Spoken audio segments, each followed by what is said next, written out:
Faites l'appel, s'il vous plaît, Madame le greffier. Monsieur le connétable de Saint-Hélier. Madame le connétable de Saint-Laurent. Présente. Monsieur le connétable de Saint-Brelard. Présent. Monsieur le connétable de la Trinité. Présent. Monsieur le connétable de Saint-Pierre. Présent. Madame le connétable de Saint-Martin. Présente. Monsieur le connétable de Saint-Jean. Présent. Monsieur le connétable de Saint-Clément. Présent.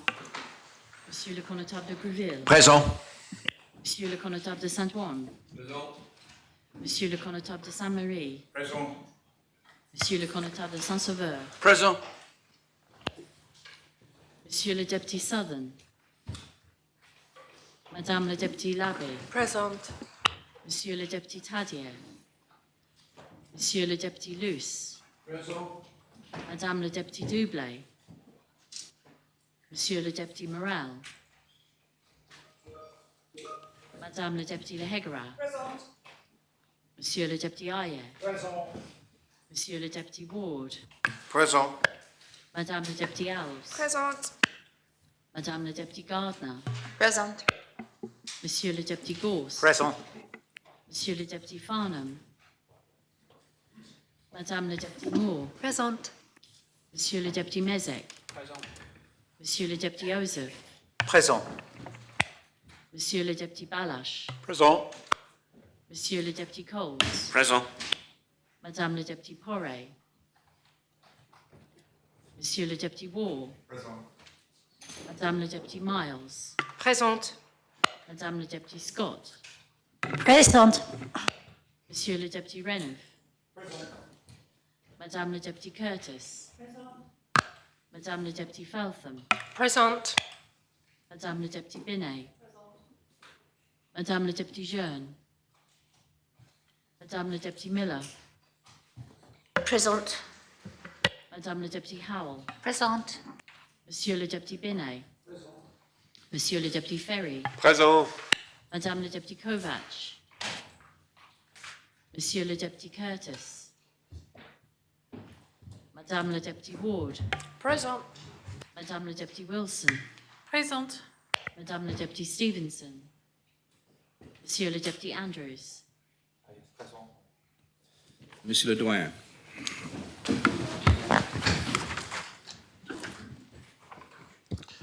Notre aide soit au nom de Dieu qui a fait le ciel et la terre. Amen. Seigneur Dieu, Père éternel et tout-puissant, qui a établi le gouvernement et les puissances de la terre pour le règlement et pour la conduite du peuple, et qui nous a commandé d'avoir toujours pour but la gloire de ton saint nom. Nous te prions qu'il te plaise de donner à cette assemblée le don de conseil et de prudence, donner les affections de tous ceux qui la composent, de la conduire tellement toi-même par ton Saint-Esprit, que toute leur délibération est accompagnée de ta bénédiction. Réussisse au bien-être et soulagement du peuple, qu'il te plut de commettre à leurs soins. Car nous t'en prions au nom et par le mérite de ton Fils bien-aimé Jésus-Christ, notre Seigneur, qui nous a enseigné de t'invoquer en disant: Notre Père, qui es aux cieux, ton nom soit sanctifié, ton règne vienne, ta volonté soit faite sur la terre comme au ciel. Donne-nous aujourd'hui notre pain quotidien, et nous pardonne nos offenses, comme nous pardonnons à ceux qui nous ont offensés. Et ne nous envoie point en tentation, mais délivre-nous du mal, car à toi est le règne, la puissance et la gloire, au siècle des siècles. Amen.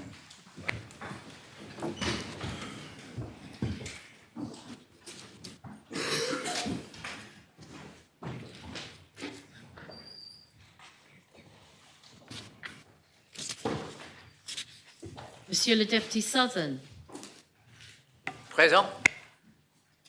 Monsieur le député Tadier. Sir, Deputy Tadier has asked if I could ask if he could be marked excuse. He was due to be back on the island days and days ago, but there have been multiple ferry cancellations along the way, but he should be here by tomorrow morning. Members content to mark the deputy excuse? Excuse. Madame le député Dublé. Defo. Monsieur le député Morel. Sir, Deputy Morel is away on an Assemblée Parlementaire de la Francophonie conference, so I ask that he's marked on absent on State's business. Thank you. Absent on State's business. Monsieur le député Farnham, Présent. Madame le député Poré,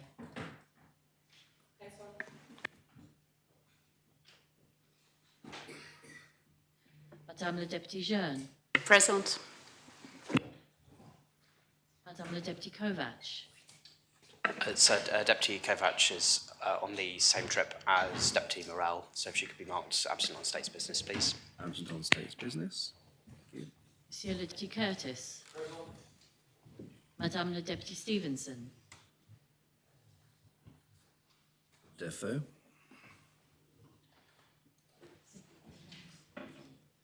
Les États sont constitués. Oh, sorry, sir. Can I just advise the Assembly that I will be absent this afternoon because I'm undergoing a small medical procedure, but I'm hoping to be back in tomorrow. I may not be, but I'm hoping to. Thank you. Thank you very much. Yes, Chief Minister. Apologies, sir. Also, I've circulated a message to members regarding the order of Quan and questions without notice and a statement that I'd like to give today. And I was wondering if members would be kind enough to agree for me to make the statement in advance of questions without notice. I thought it just might assist their flow of thinking and questioning. So your proposition is your statement is dealt with after questions with notice, but before questions without notice. Is that seconded? Any wish to speak? Deputy Rob Ward. I would say it was on something else. Any member wish to speak on the proposition of the Chief Minister? Members are content to proceed in that way. In that case, we shall do so. Deputy Rob Ward. So I never know if this is the right time. So I did return a written question to the bailiff a week or so ago. Written question 411/2023, because I don't think it was answered adequately. I haven't received a reply, and there could be, with what's gone on recently, I completely understand. I just wonder whether I'm too late to raise it as simply a written question that's not been answered now. Well, I'm sure you're not too late if it's been raised before. I will look into that. Perhaps you could finally resend it to the greffier. Yeah, certainly. Thank you, sir. And I'll look into that over the lunchtime adjournment. Thank you, sir. Moving to the consolidated order paper, there are a number of subordinate enactments under B, a number of documents presented or laid under C. Under D, notification of lodged propositions. In respect of P40, draft public health and safety rented dwellings licensing Jersey law, the 2nd, 3rd, 4th, 5th, 6th, 7th, 8th, 9th and 10th amendments were lodged on the 23rd of October by the Environment, Housing and Infrastructure Scrutiny Panel. P72, proposed government plan, amendment in respect of Social Security grant funding was lodged on the 18th of October by Deputy Balash. P72, proposed government plan, second amendment, removal of Reg Tech super deduction was lodged on the 18th of October by Deputy Andrews.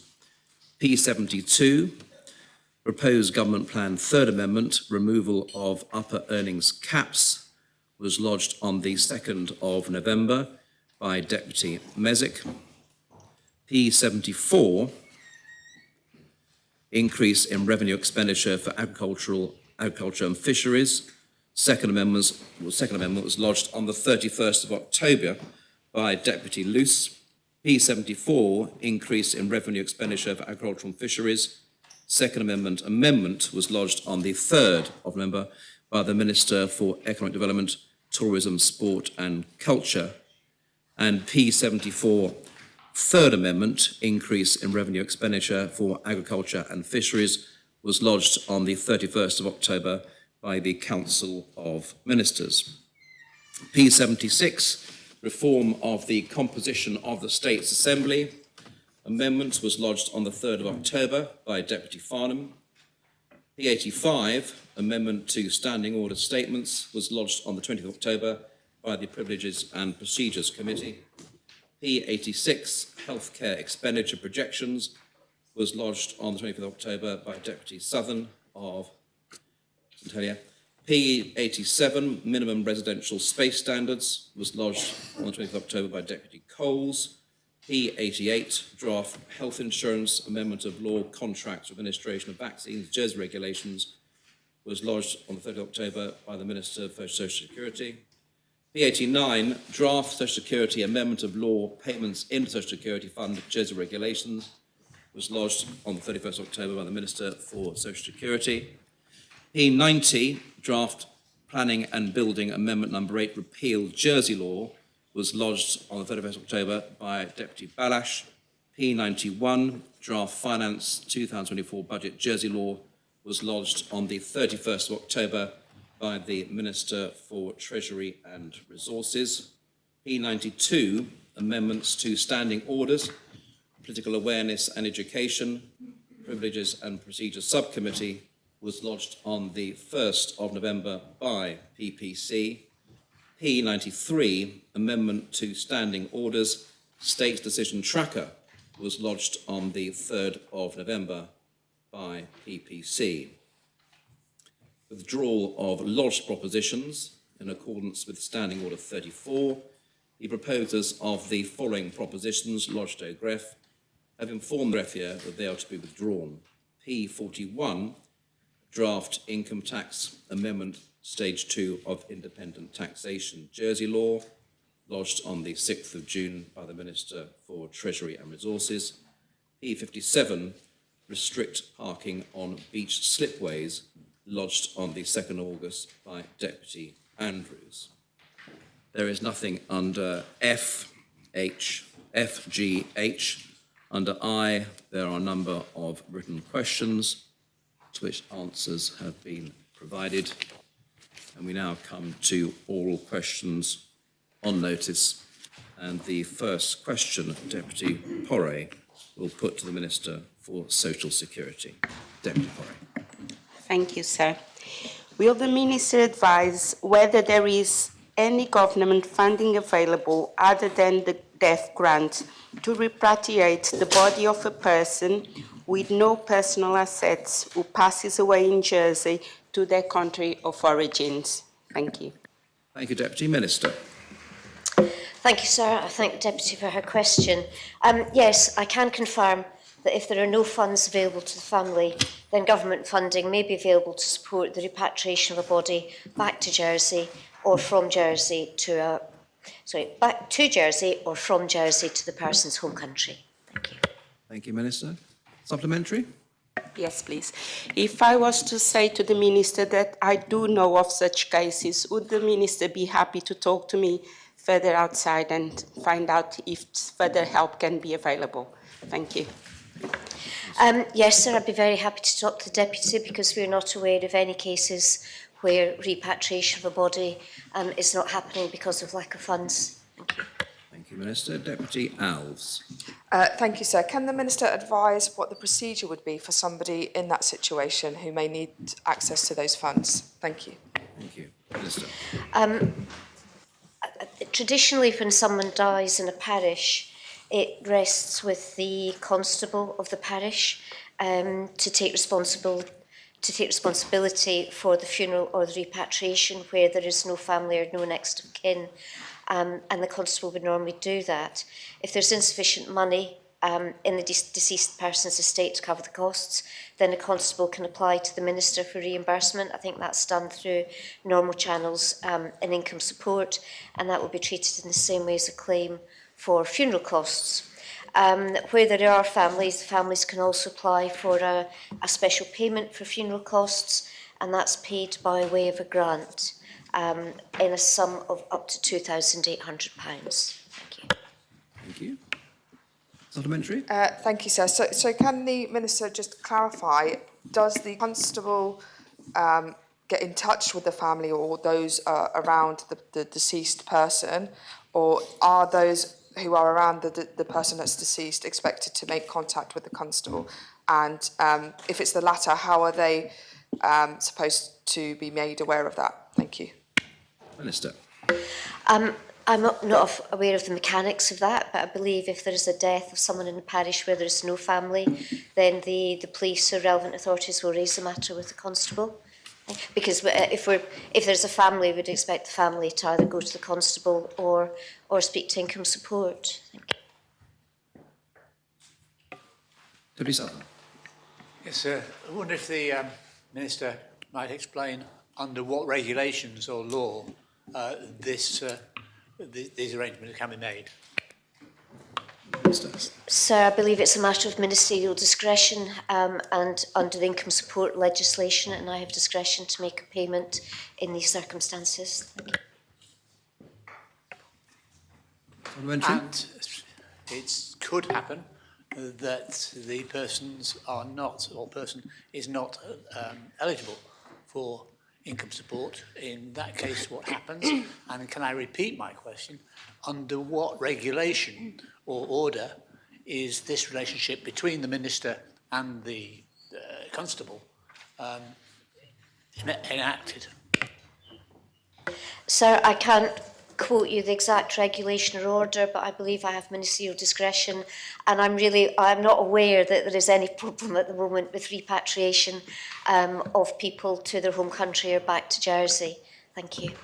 And the eligibility for income support? You've had a supplementary. Deputy Mezek. Thank you, sir. Will the Minister indicate if there is any kind of limit on how much funding would be made available to pay for a repatriation? Sir, I think if there is someone locally, we have costs of up to £2,800. However, I will answer Deputy Sutherland's question. It's not relevant if the person is not eligible for income support. If they're in Jersey, including as a seasonal worker, funding is available to repatriate the body if there is no other funds available. I'm not sure if I answered Deputy Mezek's question because I went back to the first one. £2,800, but I imagine if it was more, then we would find the funds to pay more. But as I say, I'm really not aware there are any issues with this at the moment. Thank you. Conrad St Lawrence. Thank you, sir. There may not be any issues with this at the moment, but I do recall some years ago having to arrange what was known as a pauper's funeral for someone in my parish who passed away with no funds and with no family. And although it's not something that happens on a regular basis, I wonder if the Minister will commit, sir, to working with the constables to actually identify a process that can be referred to immediately in such situation, and similarly for the repatriation either to Jersey or from Jersey, there should be something readily available for everyone to refer to. Will she commit to providing that as well, please, sir? Certainly in the first instance, working with the constables. Sir, if the Committee to Constables would like to raise with me any issues, I'm very happy to consider them. I can't speak for something that happened years ago, but I do understand it's normally the responsibility of the parish constables to pay for paupers' funerals, and that the constables normally do that and have always done that. But I'm happy to have a discussion with them if someone would like to bring that forward to me. Thank you. Deputy Porry, final supplementary? No, thank you, sir. Thank you. I think you missed the chance to ask a question in relation to this issue. It's on something else, sir. Yes, Deputy Warden. Yeah, may we lift the defo on Deputy Stevenson, please? Members agree the defo should be waived? The defo is raised. Excuse Yes, me, Deputy sir. Gardner. And I would like to raise the defo for Deputy Doubler, please. Members content to do so? The defo is raised. If I may St say, you Lawrence. didn't give me the opportunity to ask a supplementary of the Minister. I looked in your direction and you didn't seem to be... Sorry, I was expecting you to ask me, so I'm not, beg your pardon. May I ask one? Yes. Thank you, sir. The reason, sir, that I would like to ask the Minister is because I did ask her whether she was prepared to draw up a process for the repatriation of people to or from Jersey, so that the public and states members know where to go and know what they are meant to do. It's a very sensitive situation. And again, I am inviting the Minister to work with the constables, because although the constable is required to arrange the pauper's funeral, sir, we need to know how much money is available from Social Security, etc. There is a link between the parish and the Social Security Department at that time. So first of all, will the Minister agree to meet with the constables, and will she provide written procedure for the repatriation, sir? Yes, Minister. Sir, as I have said previously, I am happy to work with constables if this is an issue. I'm really not aware that this is a problem, that we don't have issues with people being repatriated. The process is that people can speak to Social Security and it'll be sorted out. But if people think there's any lack of clarity, then yes, we can certainly put something in place. Thank you. Thank you. The second question, Deputy Andrews will ask of the Chief Minister. Deputy Andrews. Thank you, sir. Will the Chief Minister explain the rationale behind the number of growth bids exceeding 47 million in the government plan, given that the government is seeking to secure 10 million in efficiency savings? Chief Minister. Thank you, sir. The Council of Ministers carefully considered a large number of growth requests once again this year as part of our preparation for the government plan. This included additional funding only where there was a need to mitigate a key risk or where investment was needed to deliver the government's priorities. For example, 21 million of the 47 is to address the well-documented challenges in health. The need to fund these priorities does not in any way preclude the need for government to continue to review how it operates and to deliver the operational efficiency savings as recommended by the FPP. Supplementary. Thank you, sir. Of course, sir, there is a great risk when we see £47 million in growth bids, because there potentially are plenty of inefficiencies in the first place, and hence why we need to make sure there is efficiency savings being made. So is there the potential for dysfunction to be part of the growth bids that are being proposed in the government plan? So as I outlined, the growth bids are directed in areas of priority to meet the needs of the services that are delivered by the public sector in the island, and also to meet the government's priorities. We are in tandem conducting efficiency work. There are three phases to that approach, three prongs. Those are cashable savings, for which targets have already been agreed and set.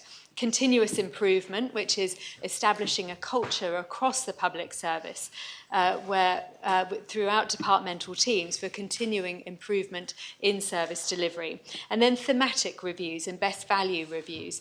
And we see that currently in health and community services, where the financial recovery programme is well advanced and has identified £25 million worth of savings that can be made within the next 3 years.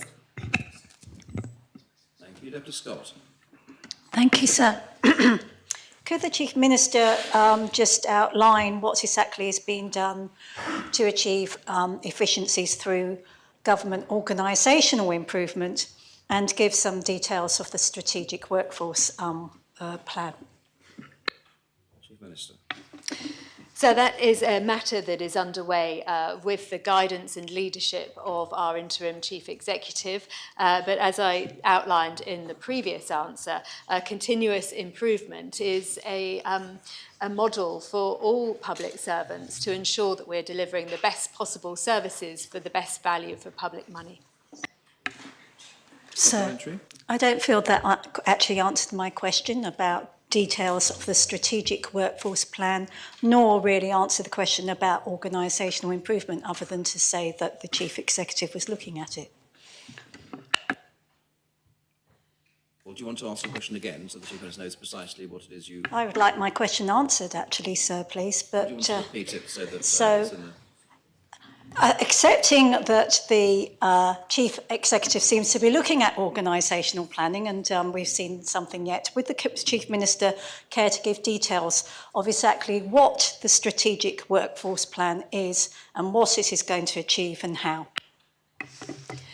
So it's rather difficult to provide a detailed answer when concision and brevity is required when answering oral questions. But there is plenty of information provided to States members on these programmes. I can talk to the Value for Money programme, which was introduced at the government plan last year. It continues this year. It has identified work that drives through all departments to help and provide leadership to ensure that public servants can identify, tackle value for money work that delivers the best possible public services for the best value for money for taxpayers. Thank you. Sir, I'm sorry. I asked what is the strategic workforce plan? You've had an answer from the Chief Minister. Deputy Sutherland. Could I be more specific then than the previous questioner and ask for one example where value for money has been the driving force behind a reduction in spend? Chief Minister. Sir, I can identify perhaps the reduction in medical locums and the conversion to permanent staff that in particularly in our health services. That is a recurring theme, and it speaks to our priority of recruitment and retention and it brings down the cost, because as everybody it will be aware, the cost of locum provision and bank staff is significantly more expensive than that of permanent staff, and it also has an impact on the delivery of public services to our public. If I have the time to go into further detail, I can explain how through the financial recovery programme we can look at radiology and radiography, where that team has been particularly successful in bringing down waiting times through this work. Supplementary.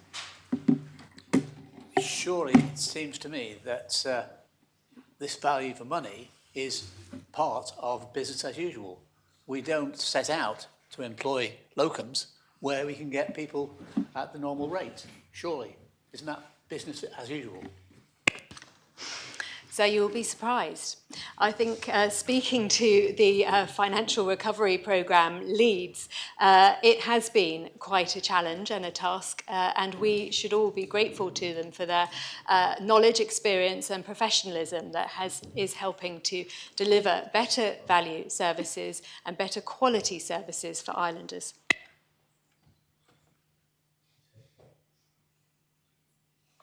Deputy Andrews, final supplementary. Third question, Deputy Mezek will ask of the Chair of PPC. Deputy Mezek. Thank you, sir. Will the Chair advise what consideration, if any, has been given to facilitating training for ministers on answering oral questions in the States Assembly in accordance with Standing Order 63 7B that requires responses to be directly relevant to the question asked? I thank the Deputy for his question. The committee hasn't considered facilitating a training session for ministers on answering oral questions in the States Assembly. Whilst information about questions, both written and oral, was included in the induction programme, this was more about the process in general and not specifically about how an oral question should be answered. Although the committee is always open to discussing training and development opportunities for members, specific training for ministers would normally be for the government to organise. Thank you, sir. Supplementary. Thank you, sir. Could I thank the Chair for an answer which was directly relevant to the question that I asked? And could I ask her to perhaps consider liaising with the government about what kind of training could be offered to ministers and perhaps tap into some of the resources that may be available through the CPA, for example, because it feels to me like this Assembly has wasted enough time in recent weeks when we haven't had direct answers to very clear questions. Can I assure the Deputy that PPC will be very happy to do this? Thank you. Thank you, Deputy Rob Ward. Thank you, sir. Part of my question was, would the Chair consider having contact with the CPA, in particular the CPA Academy that is developed, because we can tailor courses using that huge worldwide facility that which we have a great involvement with. Thank you, sir. Yes, I'll confirm that we will contact CPA and get some advice on the training courses. Thank you. Deputy Scott. Sir, could the Chair please advise whether there are any sanctions available in respect of ministers who are persistent in not giving relevant answers? Sir, I'm not aware that there are any sanctions at the moment for ministers who don't give relevant answers. I would just encourage everybody in the Assembly to give relevant answers. Supplementary? Deputy Felton. Thank you, sir. Would the Chair undertake within her discussions with the government to ensure that ministers are within that training or within those conversations given information about the importance of question time to the democratic process? Yes, I think PPC would be very happy to do that. Thank you. Deputy Alex Curtis. Thank you, sir. And just on the topic of advice on questions, would the Chair consider on advice, giving advice to question askers to ensure they follow standing orders in making sure questions do not ask hypothetical propositions or ask opinion and not fact? Yes, I'd like to say to the Deputy, we will look into that as well and offer advice. Thank you. Deputy Lewis. So would the Chair accept that while it's extremely frustrating to not receive an answer to your question, that it is all part of the political circle of whoever's answering, trying their best where possible and if necessary to avoid answering the question? It's just part of politics. Would the Chair accept that? I would accept that, but I think we can only try to improve things in the Assembly. So it'll be up to the individual whether they do circumnavigate the the question or not, but PPC, we're here to try and help with training and things like that, so we will do all we can to try and get, maybe in some instances, clearer questions and much better answers. Deputy Southern. Yes, does the Chair not accept that repetition of questions in order to seek an answer is one that wastes a lot of time in this chamber, and it would be appropriate if we could be more efficient. I, for one, would be really delighted, as Chair PPC and as an ordinary member, if we could avoid so much repetition and get on with the business in hand. But I haven't got a magic wand or anything, so I don't think that's going to be happening in the near future. But it is my hope that we can progress more efficiently. You've had a question, Deputy Scott, in this session already. Final supplementary, Deputy Mezek. Thank you, sir. Would the Chair give consideration to perhaps a change to the standing orders, which would enable a situation where, when questions and answers are limited by time, such as questions without notice when they're limited to 15 minutes, that when an incident happens where a member raises an objection to a question having not been answered in a way which is relevant and direct, and the bailiff agrees with that and asks the Minister to re-answer the question, that the time taken up by that should not count towards the 15 minutes. Yes, I will ask to have this and other questions that have been raised this morning be put on the agenda for the next PPC committee, and the committee will discuss all this and get back to the Assembly. Thank you. Thank you, Chair. The fourth question, Deputy Owls will ask of the Chair of the Committee des Connétable. Deputy Owls. Thank you, sir. Will the Chair advise whether driving licences in Jersey are issued with the date on which an individual passed their driving test rather than the date of the licence renewal, or the date of when a foreign licence was exchanged for a Jersey licence? And if not, why not? Thank you, sir. Thank you. Connétable St. Thank you, sir, and I thank the Deputy for her question. The direct answer to the first part of the question is no. The answer to the second part of the question, the why not bit, is fraught with complication. I'll do what I can to answer the question within a reasonable time, sir. The face of the Jersey driving licence, and you will have been circulated with a copy of it as a reminder, albeit you can rummage in your wallets or purses to have a look at yours. The face of the licence displays the date of issue at line 4A, and on the reverse, the date of issue by category in column 10. I understand the Deputy's question to be referring to the date shown in column 10. With certain exceptions, the date next to a category in column 10 will be the date on which the driver's entitlement started.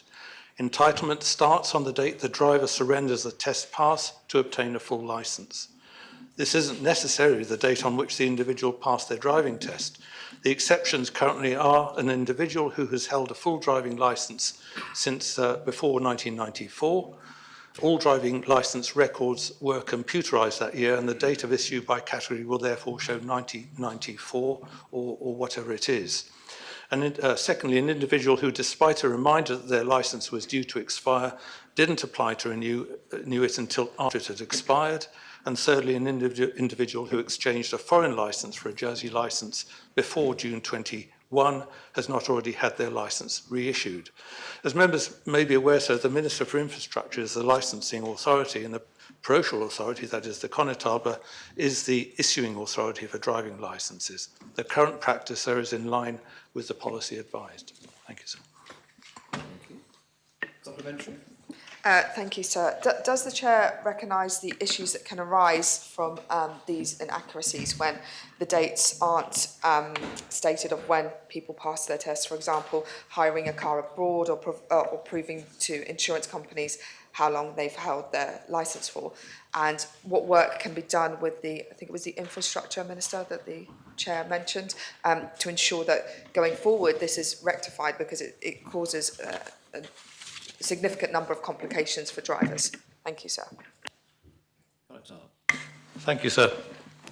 To date, sir, it's been understood that if a licence isn't renewed prior to expiry, then the history is lost. On inspection of the licence, it's obvious that there is a period of time, or there was a period of time, when no valid licence was held. This could be relevant, for example, if the driver was involved in an accident. However, parish officers have recently been in touch with DVS for advice regarding column 10.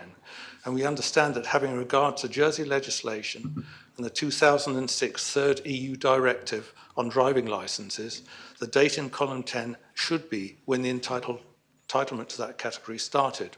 So once we've confirmed exactly how this is to be applied, we will address any anomalies. We are aware, for example, that a person whose licence doesn't currently show any history because they allowed their licence to expire may be at a disadvantage should they, as the Deputy suggested, wish to hire a car and need to show 2 years experience, or when exchanging their licence for a foreign licence.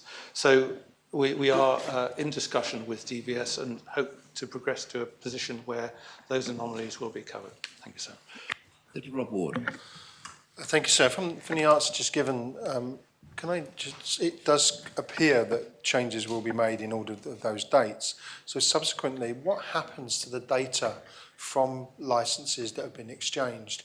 Is that kept so that this change could be backdated? Otherwise, we could be in a very difficult position if we're being seen to not sort of obey the international law in terms of the times of those driving licences.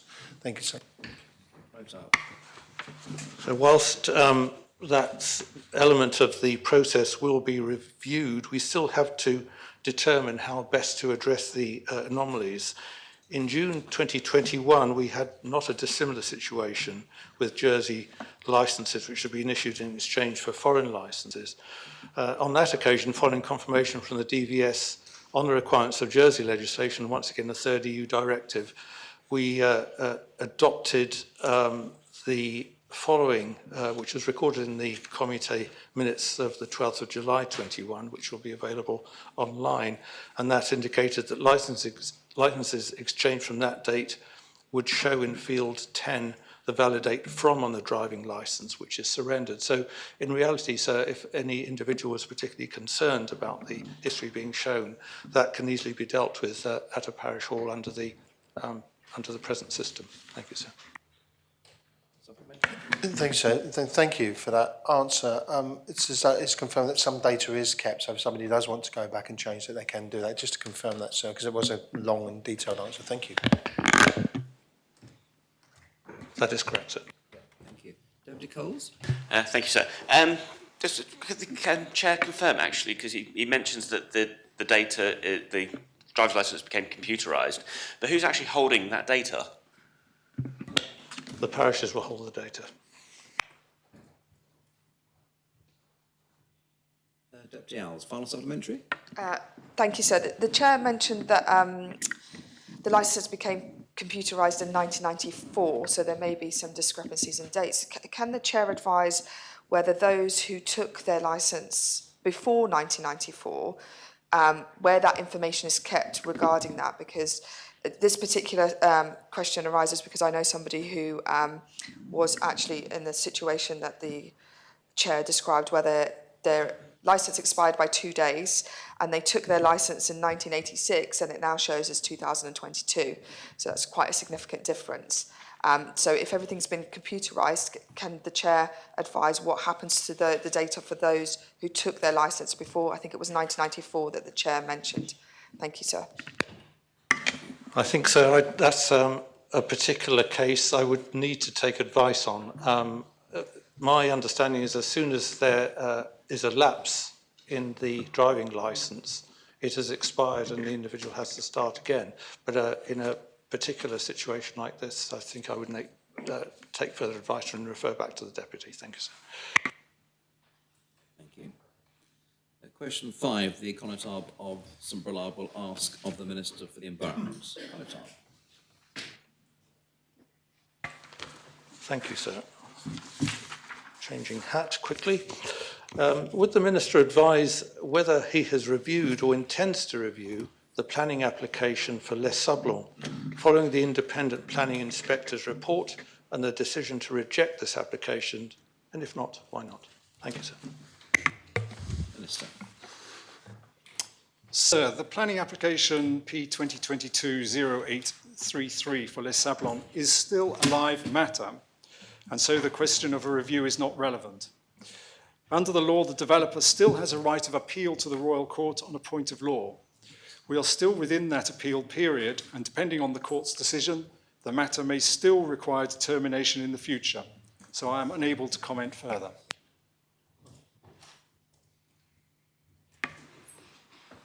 Thank you. Supplementary. Thank you, sir. Does the Minister not consider that the existing process is far from satisfactory, not only for the public who end up footing the procedure bill costs, but also for the developer who will have sunk significant sums just getting to the stage extant today? Thank you. Minister. So I don't believe there is any perfect system for judging appeals in the planning process. They all require a degree of judgment. And for those who follow sports, we have seen increasing use of technology in adjudicating difficult decisions from football to tennis to rugby. But there are still controversies and disagreements, and things still come down to judgment. So we have designed a system in Jersey that has been approved by the States Assembly, and it is currently in force.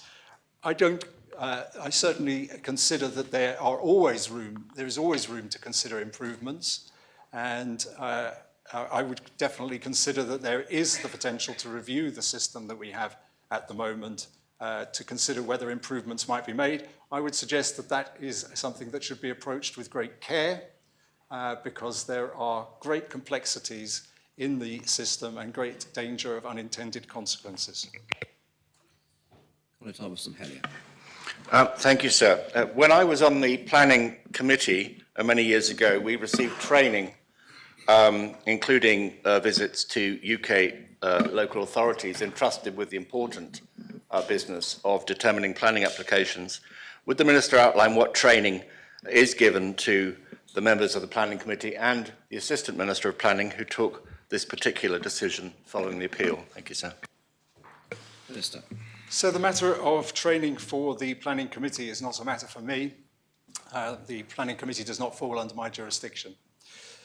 In terms of the help that is available for the Minister or Assistant Minister, every appeal decision is supported by an officer.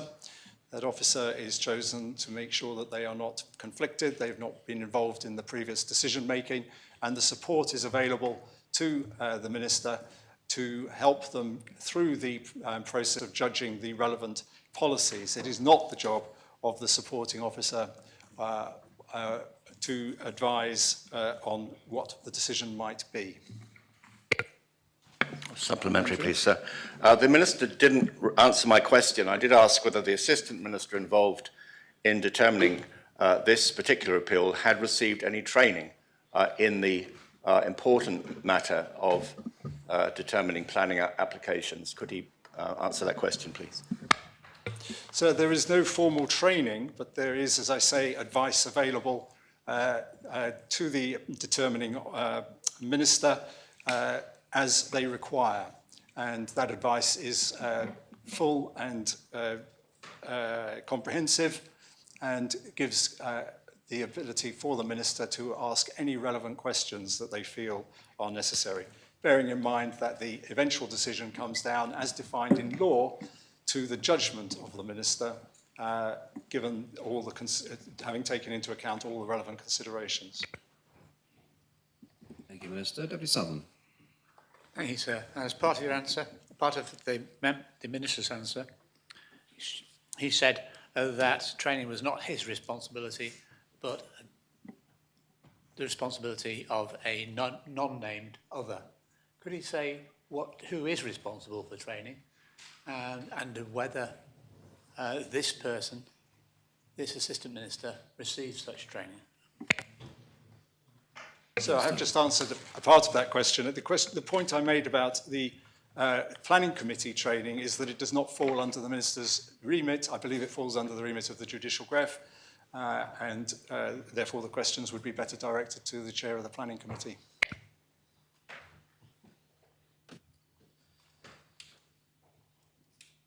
Comment Officer Brillard. Final supplementary. Thank you, sir. Does the Minister consider that better communications could have taken place between his department and the developer to avoid what some might view as a nonsensical situation, which seems just to be a repetition of the former Overdale Hospital proposals, whether one likes them or not? Thank you, sir. Minister. So I think there is, on the record, considerable contact between the developer and the planning department, and indeed with the Jersey Architecture Commission and other bodies, and that contact was very full. There was a long process that led to the Planning Committee hearing, which led to the proposal being rejected by the Planning Committee on the advice of officers. That is then obviously subject to the appeal that was heard. And I think that rather than nonsensical, I would say that any application that goes to appeal is, by definition, a finely balanced and decision and bound to involve arguments on both sides. I would also just like to say that although I don't want to comment on the content of the decision, I do want to say that in support of the process and Deputy Jearns' role in that, I want to make it absolutely clear that in the case of the appeal, Deputy Jearns acted with complete probity, and in my view, she did her job thoroughly, with careful consideration and great diligence, weighing all the relevant factors. She did nothing wrong, and she has my full support.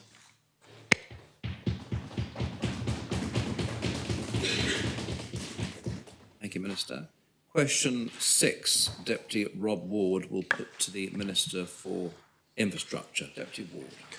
Thank you, sir. May I ask the Minister, will the Minister advise what negotiations, if any, have taken place since the response to written question 335/2023 in relation to the island's bus operation contract, and what further meetings are planned for the next quarter? Thank you, sir. Thank you, Deputy. Minister. Sir, the situation remains pretty much as it was the last time the question was asked. The team haven't quite finished the documentation required for the tender process. We're hoping that's going to be done in the next few weeks, and that will be out by the end of November. If that's the case, and I think it will be, the first negotiations will take place middle of January, and we're hoping to issue a contract towards the end of April, as we originally expected. Thank you, sir. Thank you. Supplementary. Thank you, sir. It's interesting the Minister says that the tender contract is not out yet repeatedly the Minister is saying that it's commercially sensitive and can't answer any questions. May I ask the Minister what is in the contract, the tender documents, and I'm completely lost now because I thought they were already out for tender with different companies, that means that no questions can be answered about the cost of the bus service in this Assembly. Thank you, sir. Thank you, Deputy Minister. Sir, the Deputy may not have noticed, but there's been a lot of bad weather recently, and all the departments have been pulled this way and that in order to try and keep things moving. So I think it's quite understandable that the process has been somewhat delayed. In terms of the actual commercial detail that isn't available, off the top of my head, I can't say, but I will say this. I seem to recall inviting the Deputy to visit the department to discuss the bus contract in some detail in May. Obviously, the Deputy is very busy, sir, because he's had to cancel, I think, 3 appointments. I'm still awaiting his arrival to discuss the bus contract in full detail, and I believe there's a meeting due next week. Deputy Mezek. Thank you, sir. Could the Minister outline for the Assembly what specific instructions he has given for what kind of contents ought to be in that tender document to deliver his vision for a bus service for Jersey and what that's meant to look like? Minister. So I've got to be quite honest and say that I haven't got a fully comprehensive view of what sort of bus service we need. There's a very skilled team that run the bus contract. I trust them thoroughly. They go through with me periodically what they're doing and what their intentions are. I think if full details are needed, I don't think an oral question is the place for that, because quite simply we'd have to come armed with so much information that we'd be bogged down, we wouldn't be able to do our job. So I think I take the view that I trust the people that are doing the job. They seem very competent. The bus service we have is very good, and I'm sure it's set to improve. So. Supplementary. Thank you, sir. If the democratically appointed Minister with responsibility for transport policy doesn't have much view about the future of the bus service, might it be a good idea to pass that on to somebody who does? Minister. I'll repeat the fact that I'm very, very confident in the abilities of the people that are actually employed to do the job, sir. Senator Alderson-Hellier. Thank you, sir. Does the Minister know whether the tender includes details of the town link service, which is, I believe, an enormous success and very important for town area, but at the moment is rather underused, is almost like a bit of a mystery bus, because people don't know really where it goes and when it does. And would he undertake to make sure that the town hopper service, if it is to be in the tender document, is really given more clarity and more communication to its users? Thank you, sir. Minister. No, I'm afraid I can't answer that either, sir. But the Constable knows me well enough, and if he wants to know what the route is, he knows my phone number. He's got my email address, and he too is welcome to join Deputy Ward if he wishes to come down and fill his boots on information about the finer points of detail for the bus service. So.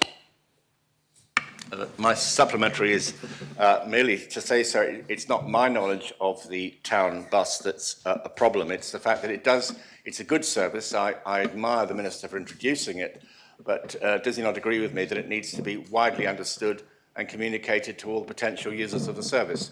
I don't think it needs me to attend a meeting for that to be achieved. Thank you, sir. Minister. That's a very fair point, sir, and I'll take that on board. Deputy Southern.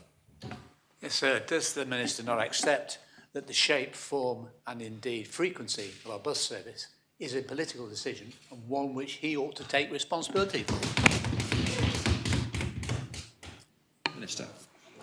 I certainly agree that I should take responsibility for it, sir, and indeed I do. And I think the Deputy will agree we have a very good bus service. I think it's set to improve because I do get presentations about the bus service and I go through that with the team. But if people think that you can, if any member thinks that you can remember every detail of every single area in a department like infrastructure, that'd be wrong. It's actually quite difficult. And refer back to the statement I made, saying the team are doing a good job and the bus service ongoing will improve. And we're certainly reviewing the town bus service, as the Constable knows, because we've been in detailed discussion about public realm and how that's going to work and how the bus service will be adapted to accommodate the changes, sir. Supplementary? Conor Iverson-Brillard. Thank you, sir. Would the Minister agree that the existing bus service we have actually is pretty good, and that does he agree that there are very few changes to be made to the future contract apart from perhaps minor tweaks? But would he agree that if it ain't broke, we shouldn't fix it? Thank you, sir. Minister. I'm certainly delighted that somebody in the Assembly recognises the benefits of the bus service that we have sent. I'd like to extend my thanks to the Constable. Supplementary? Yes, Conor Iverson-Brillard. Thank you, sir. Sir, I'm envious of all of these members who are being given invitations to meet with the department, because I repeatedly asked to meet the department to talk about buses and the northern east to west route. So I hope the Minister will extend an invitation for me, as I'm someone who arrived here by bus today, sir. Thank you. Sir, I'm giving serious consideration to doing a presentation for the entire Assembly. I had no idea that the bus contract and the bus service was of such interest. And I can confirm to the Deputy, the Constable of St John's, and he knows this, that we are working on proposals. We're certainly evaluating a service to run across the north of the island to the new hospital facilities at Lekenove.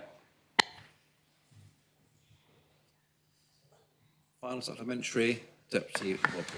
Thank you, sir. I just asked the Minister whether he remembers that we actually have a meeting arranged on Monday the 13th with all the members of Reform, so it's a much more effective way to use time. And also I'd asked the Minister why he doesn't simply answer the written questions that are put in rather than just saying they're commercially sensitive. Then we might all have information and we may be transparent, as was promised by his government. Thank you, sir. Minister. Sir, if I'm advised that something is commercially sensitive, I take my team on their word. And I don't think it's my place to go giving away any secrets that are commercially sensitive, sir. And I'm certainly looking forward to meeting Deputy Ward beginning of next week, sir. Oh, and I forgot to extend an invitation to the Constable of St John's. I'm being reminded that that extension should go to him too. Thank you, Minister. Question 7, Deputy Feltham will ask of the Minister for Treasury and Resources. Deputy Feltham. Thank you, sir.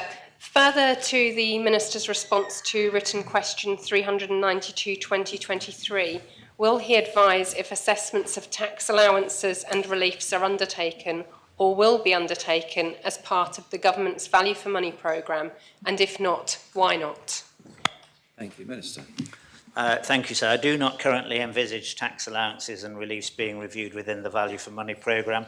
Focus of that programme will be on the expenditure of departmental budgets. Full-scale policy evaluations of the type suggested by the Deputy are, of course, very labour-intensive. I cannot envisage embarking on such reviews whilst the department is focused on key policy work such as independent taxation and international tax changes, in addition, of course, to focusing on improving our customer service. Supplementary. Thank you, sir. Given that the Minister was unable to provide within his answer to my written question a full list of tax reliefs and allowances and their purpose, how does he seek to undertake whether or not these allowances and reliefs are indeed providing value for money, given the fact that the existence of the reliefs means that less money may be coming in to the government's revenue? Minister. So the current range of personal income tax allowances and exemptions, of course, as the Deputy knows, principally favour lower income households.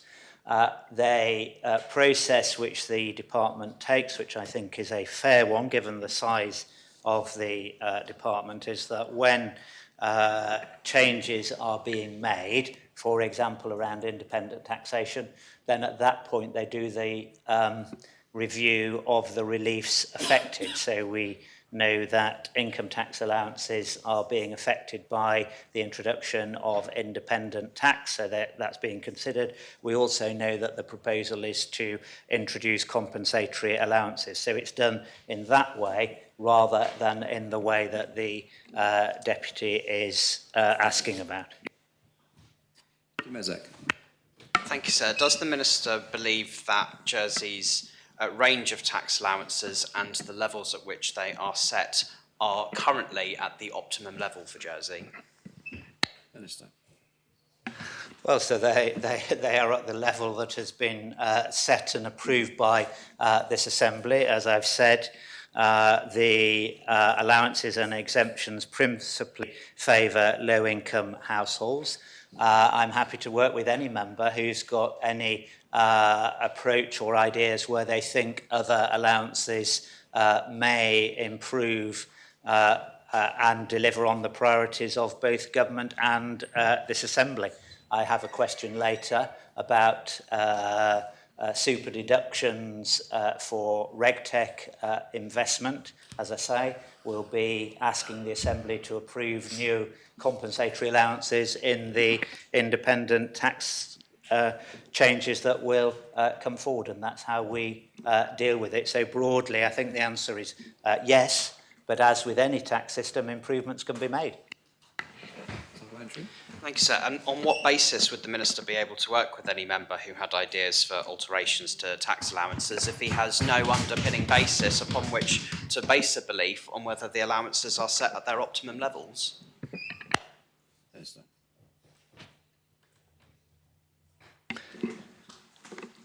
So we can see what effect allowances are having on islanders. This Assembly, as part of the mini-budget and hopefully as part of the government plan in December, will be taking the decisions to dramatically increase thresholds in the income tax system.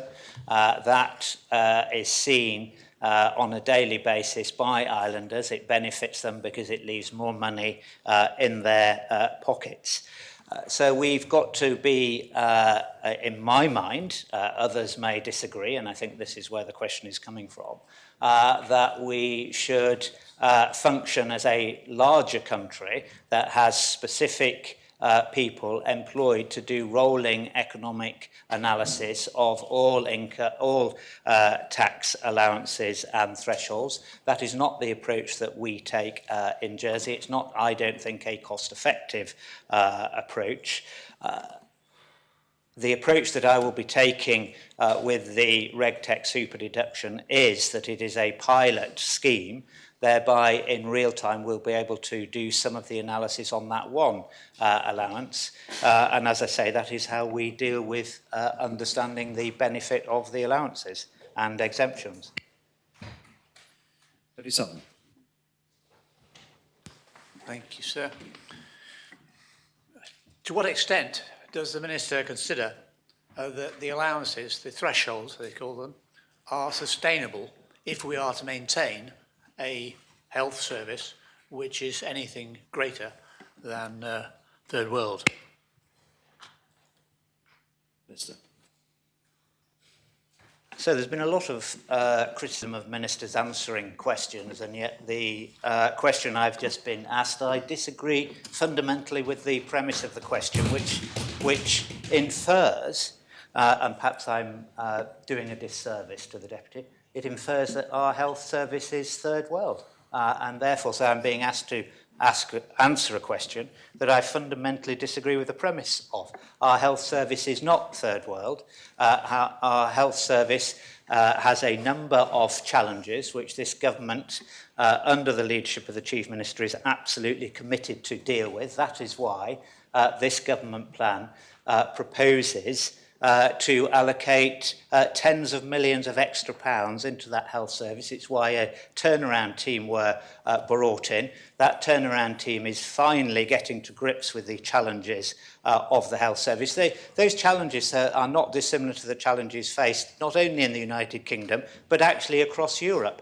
This is a government which is committed to dealing with those challenges. It will be asking members to invest in the health service for the future, whilst at the same time driving out inefficiency. So, supplementary. If I may, sir, and I'll take out the emotive words about third world service and say simply, is the current level of allowances and thresholds sustainable if we are to maintain or improve the health service that we do have? Well, sir, I can only answer that with the information that the government has put before members in the government plan. And in that government plan, members will see that by judiciously allocating growth money by majority to the health service, it means that within the current income stream and thresholds and allowances as proposed within the government plan, that additional investment can be provided. Deputy Alves. Thank you, sir. Is the Minister aware that there are certain allowances that have not changed for numerous years? And if so, can the Minister advise the Assembly which ones they are, please? Thank you. So I don't have the tax laws in front of me. I am aware that over decades some allowances either wither on the vine, they remain in the law, and from time to time the department takes them out, but I don't have a list of those in front of me. I'm quite happy to give some details of some of the most recent changes, which are, to be frank, and have been really quite archaic. It's not that long since the removal of the elder daughter stay-at-home allowance that was in place. These are some of the archaic nature of what we're up against. Thank you, sir. Well, I'd like to highlight to the Minister one particular allowance that hasn't changed in a number of years, which is the child maintenance, which is set at £2,600 per year, regardless of the number of children. Will the Minister make a commitment to look into this and to look at changing this? Because I think everybody in this Assembly probably agree that £2,600 in maintenance being paid into a family, regardless of how many children are in that family, is insufficient. Thank you, sir. So, of course, I'm more than happy to engage with any member around these issues, although I think the allowance works in a slightly different way from that which the Deputy might understand it, but I'm more than happy to have that conversation. Deputy Feltham, final supplementary. Thank you, sir. Given that a number of reliefs may have been instigated in order to deliver benefits to the community, does the Minister consider that it is important that they should be measured to see whether the benefits are actually being delivered to the community and whether indeed they are providing good value for money? I use, for example, the one of the most recent reliefs, which was the rent-a-room tax relief. Does the Minister have any idea whether that is indeed providing the benefits to the community and delivering value for money and changing the behaviours that the Assembly wished to change? If he does not have an idea whether those reliefs are providing benefits to the community, does he consider that acceptable? And as Treasury Minister, would he consider what appears to be quite a slapdash attitude to identifying value for money? Would he accept that from other ministers? Thank you, Deputy. Minister.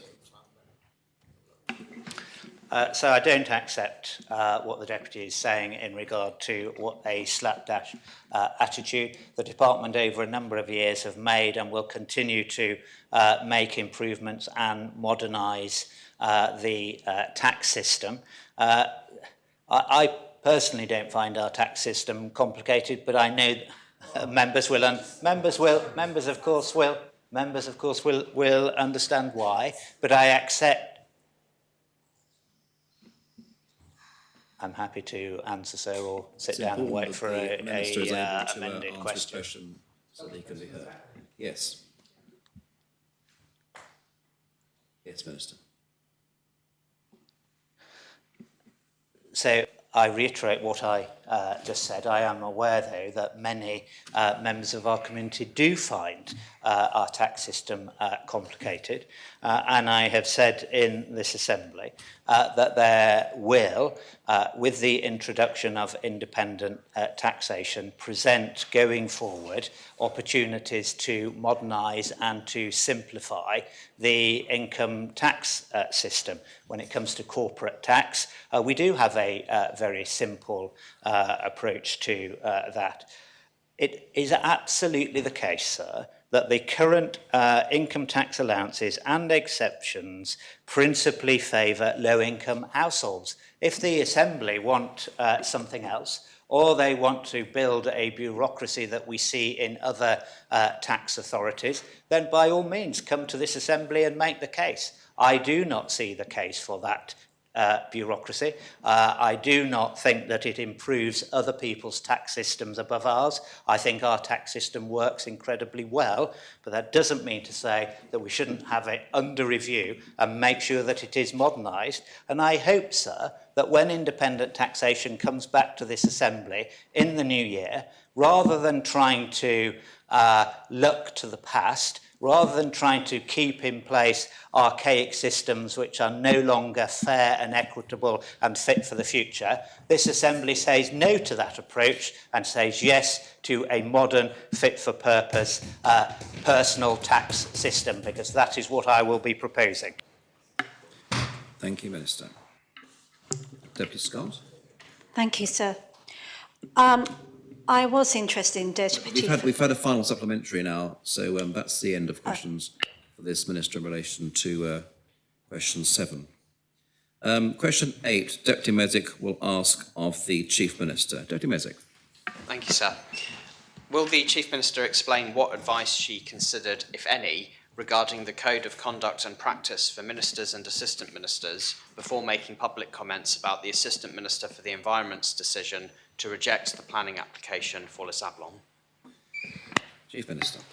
Thank you, sir. As a matter of course, I always seek to ensure that I act in accordance with the Code of Conduct, and my officials similarly would advise me if they felt that I was going to take any action which might be in breach of that code.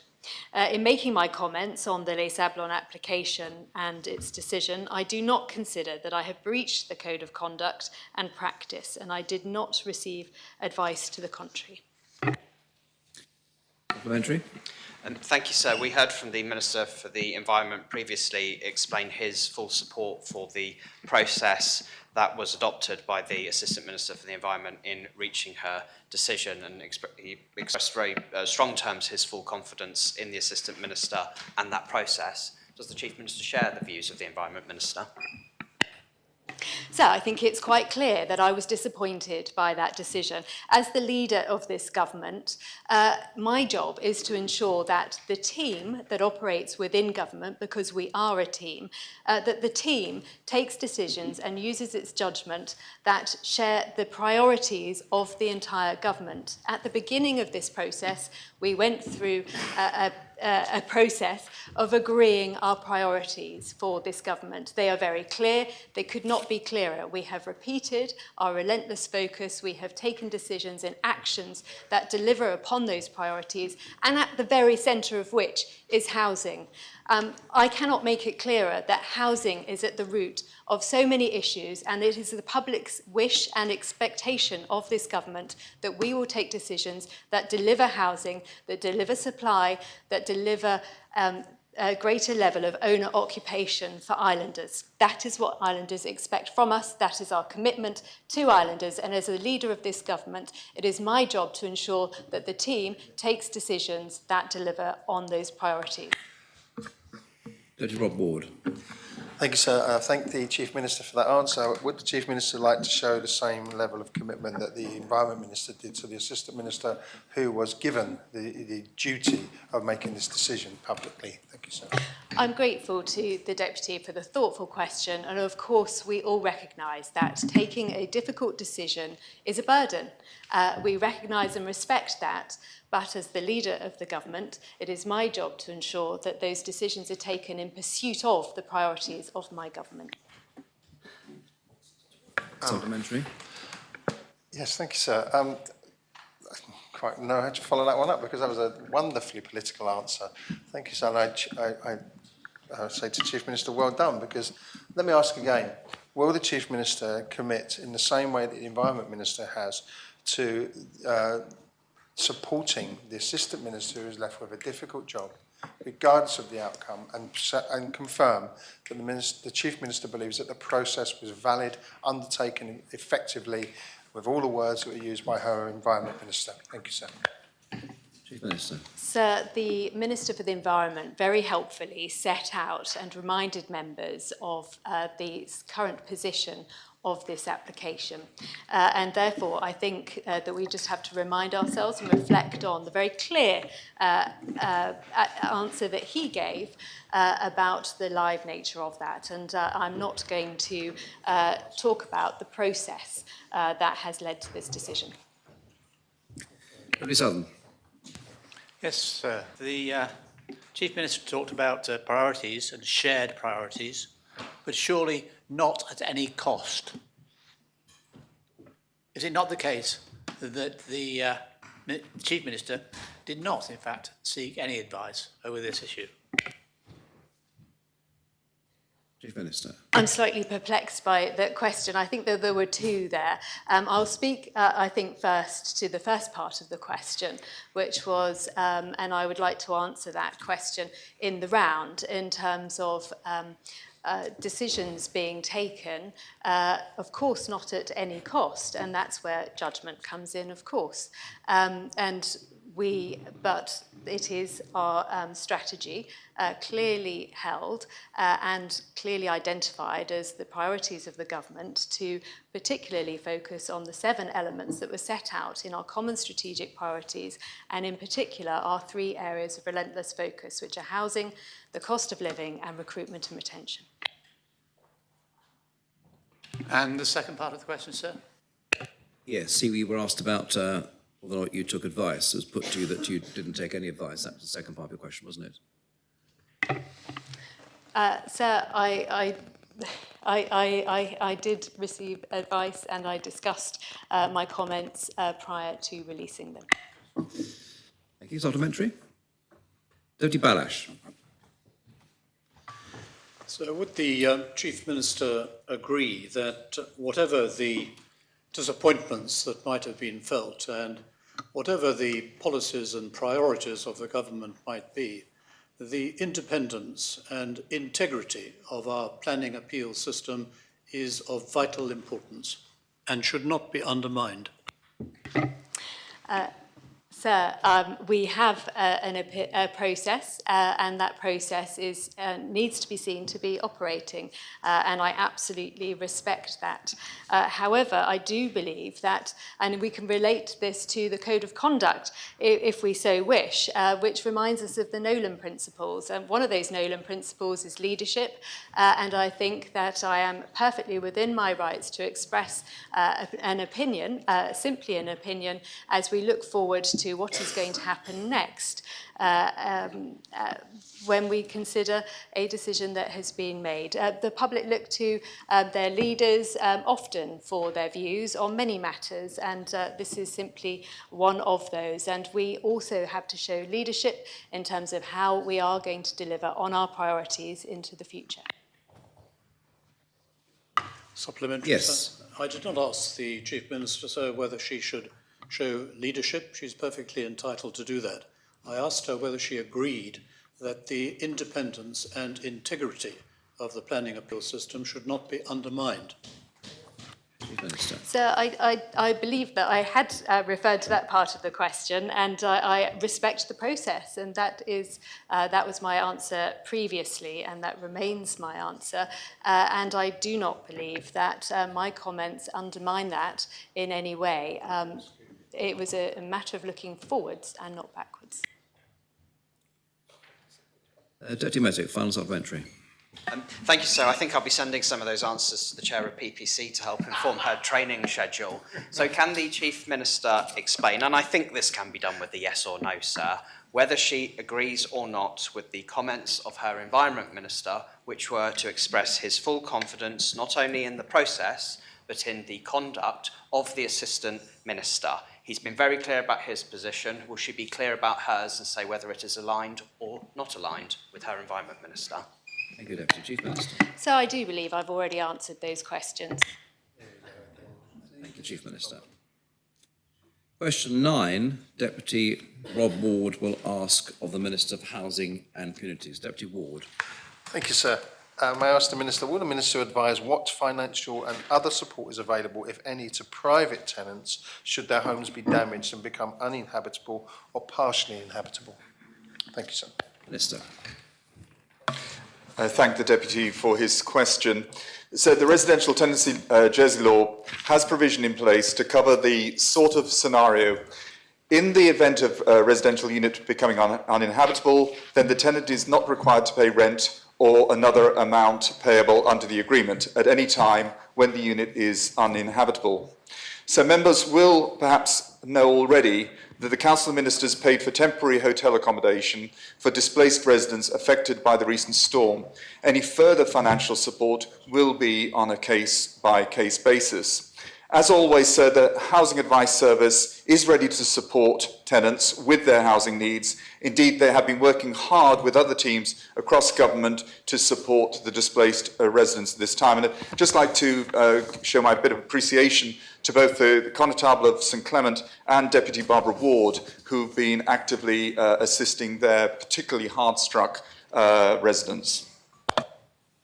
Supplementary. Yes, thank you, sir. I just wanted some reassurance for private tenants. There are a number of tenants who have been affected by this, particularly in the private sector, who effectively won't have extra money to deal with these situations. So can I ask the Minister, what will he be doing to ensure that the tenancy agreements and those issues of loss of rent because it's uninhabitable are adhered to?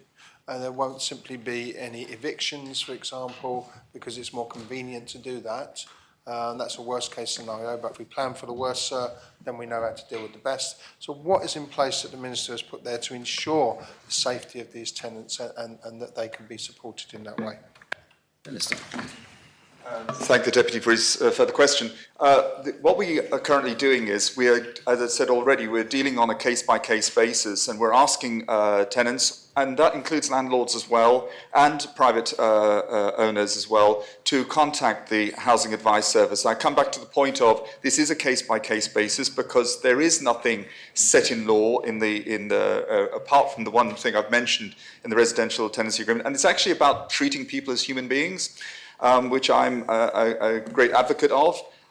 So I think in answer to the question, the support is through our Housing Advice Service, done on a case-by-case basis. Our intention is to make sure that we have as much protection in place as possible. We're aware that there is inconsistency in the support being given in terms of where the trusts sit against our Andium homes. But as I say, we are learning from this experience. And the other thing I would also add is that as we have the residential tenancy law out for discussion coming up next year, we'll be using what we're experiencing at this moment in time to help inform how our new residential tenancy law looks like in 2024. Conor Harbison Brillau. Thank you, sir. I was made aware of some St Clement residents in an Andium property who have been forced to squeeze in with parents during this difficult time. Could he outline to members what the approach from Andium as the state's social housing provider is, what their approach is to those displaced tenants at the moment, please? Thank you. Minister. Thank the Constable for his question. Andium Homes endeavour to rehouse. Now, initially, at this moment in time, I know they are struggling with the amount of additional accommodation available to rehouse individuals. So therefore, they're using hotel accommodation as a plan B. Where they can house people appropriately, they will. And that's an ongoing process for them to be dealing with. But I'm very reassured that Andium take huge care in how their tenants are dealt with. Supplementary. Thank you, sir. Does the Minister have a timeline on the reconstruction of the St Clement's properties yet? Thank you, sir. Minister. Thank you, Constable. No, I don't at the moment. Deputy Mezek. Thank you, sir. The Minister referred to the part of the residential tenancy law which allows tenants to withhold rent if their property becomes uninhabitable. The storm occurred on the second day of the month, the day after most tenants will have already paid their rent for the month. Are they entitled to a refund? Minister. I thank the Deputy for his question, and I will go back and ask that question. I do not know personally myself, so I will happily come back to you with an answer later on. Well, thank you, sir. And in the absence of that knowledge, then, will the Minister confirm that every private tenant who finds themselves in a situation where they are financially destitute because they're living paycheck to paycheck because of the extortionate cost of rent in the island, that he and his government colleagues will step in to make the financial arrangements available to those people so that they're not made destitute until their homes become habitable again? Thank the Deputy for his question. Absolutely. We are adamant that no one would be made homeless in this process. So that is an absolute objective of my government. And as I said before, this is done on a case-by-case basis. One thing that we just have to be very aware of is that there are rules around insurance. Individuals do need to make sure that they're properly insured. Just need to remind people of that, because I think there is a sense that government is the backstop on all of this. So I just want to point that out. But in terms of actually assisting people who are in very desperate situations, it's absolutely the intention of this government to support them. Final supplementary, Deputy Ward. Thank you, sir. I'm just pleased to hear the Minister say that he's an advocate of treating people like human beings. Slightly Partridge-esque there, sir. Can I ask the Minister whether he believes that because this is case by case, this should actually be part of the law, this level of protection should be built into a law, and if so, will he be bringing that forward and supporting that if it does come forward? Thank you, sir. Thank the Deputy for his question. The problem with laws is they have to be standardised, and they cannot be for every single case. What we have to recognise is we build the best possible laws out, and then when circumstances change and we're faced with situations like this storm, we react accordingly and, as I said, treat people as individuals rather than under a law where it's a generic response. So is that a no? Can I just check to my question, which was quite clear, I think Chair PPC would be clear. Please with that question. I just make the point is that laws are very standard responses and have to be by nature.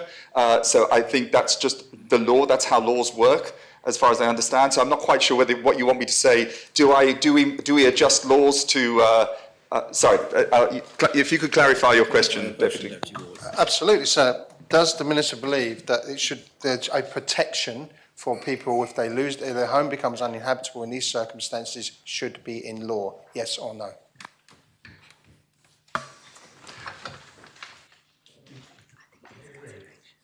I think, yeah, I'm just, sorry, I think what we'll do is we'll put, I think we'll put that into in consideration of the new residential tenancy law. I think that's probably the best response I can give. Is that a no then, sir? Sorry. I think you've had a reply from the Minister. Thank you, Minister. Question 10, Deputy Feltham will ask of the Chief Minister. Deputy Feltham. Thank you, sir. Will the Chief Minister advise how conflicts of interest are acknowledged and managed when ministers are discussing policies and making decisions? Thank you. Chief Minister. Ministers and assistant ministers are personally responsible for their conduct and are expected to make declarations at the earliest opportunity. They do so at meetings of the Council of Ministers or in other forums where discussing policies. They may also seek advice from officials or from myself. As addressed in written question 54, apologies, sir. The print is rather small. The treatment of such declaration depends on its nature, with the course of action either being for the minister to remove themselves from the meeting or, having made the declaration, to remain in the meeting. Supplementary? Thank you, sir. Can the Chief Minister confirm whether any ministers have sought such advice within the past year? And if so, have they removed themselves from decision-making processes and also conversations related to policy decisions? So as I outlined in my earlier answer, declarations of interest and questions about conflict arise relatively frequently. Those are logged in the relevant minutes of meetings, and people take decisions and actions that are relevant to the circumstance, and whether that may be to withdraw for some discussions, or whether that is just to simply declare the interest and to remain in the meeting. But that is very much a case-by-case decision. Sorry, sir, I don't think I got an answer because I asked whether ministers had actually withdrawn from conversations in the past year. Well, I think the Chief Minister happened relatively frequently, so I think the question was answered. Dr. Rob Ward. Thank you, sir. Can I ask the Chief Minister, does the Chief Minister advise her ministers as the leader of the Council of Ministers, should she believe that there is a financial conflict, for example, in any proposition that's coming forward to the Assembly, and there may be in the future a concern over any profits that are made from the reallocation of monies, for example? It would certainly be my hope that no minister was going to benefit from profits in relation to, as a result of any decisions that are made by the government. And as I think I've said earlier, we regularly discuss any concerns about conflict, seek advice from officials, and on at least, and we deal with each matter on a case-by-case basis. Supplementary? Thank you, sir. The Chief Minister said that it's a hope. We all have hopes. But is there any situations whereby the Chief Minister, what's the responsibility later on, sir? Should one of these conflicts of interest prove to be that way, would the Chief Minister have expected to have seen this, or would the Chief Minister simply say, it's up to the Minister themselves and therefore it's nothing to do with me? Because that, to me, sir, doesn't strike me as transparent in terms of the leadership of the Council of Ministers. Thank you, sir. I somewhat take issue with the transparency point. As I have laid out, those conflicts are declared, and it is the responsibility of a minister to do so at their earliest opportunity. However, if subsequently it is found that there is something that has not been declared, then of course, through seeking advice and considering the circumstances of that, then action would need to be taken. Deputy Feltham, final supplementary. Thank you, sir. Given the Chief Minister has confirmed that it is up to the ministers to identify themselves when they have conflicts or potential conflicts or perhaps even perceived conflicts that they should be declaring and acting upon, has the government provided training and information to ministers to enable them to adequately make those decisions so that we can be assured that conflicts of interest are indeed being managed appropriately? Thank you, sir. In the early stages of the government, when we agreed our code of conduct, etc., there have been sessions that referred to conflicts of interest, and that has been that was raised at an early stage, and it continues, as I've already stated, to remain a live point of discussion as we continue. Thank you, Chief Minister. Question 11. Deputy Andrews will ask of the Minister for Treasury and Resources. Deputy Andrews. Thank you, sir. Will the Minister advise whether it is intended that the regulatory technology tax incentives will generate more investment in technology, given that such firms are regulated by the Jersey Financial Services Commission under the 0-10 regime and subject to low levels of tax on profits? Thank you, Deputy Minister. Thank you. So the answer to the question is yes. The goal is to spur investment in new technology within the financial services sector, which is the bedrock of our economy and public finances. Indeed, the benefit, which provides 15 pence of tax relief for every pound of spending, requires such investment to qualify. The incentive is targeted at 10% companies within the 0-10 regime precisely because they are the main group of companies paying tax in Jersey. Efforts to stimulate innovation using tax levers must be targeted here, as most companies on our island do not pay corporate income tax. Supplementary. Thank you, sir. As Jersey has a low level of taxation, surely, sir, the reinvested profits that are generated could provide investment in technology without the government providing a 150% investment incentive, sir. Thank you. Minister. So we know across our community finding appropriate skilled employees is challenging. We know in financial services that the burden of regulation and bureaucracy has increased rightly over the last number of decades, and they find sourcing compliance individuals and all of the bureaucracy required with onboarding challenging. This is a way of us supporting that industry to be fit for the future, making it more productive. It aligns entirely with what the Sustainable Economy Minister has outlined in his future economy plan.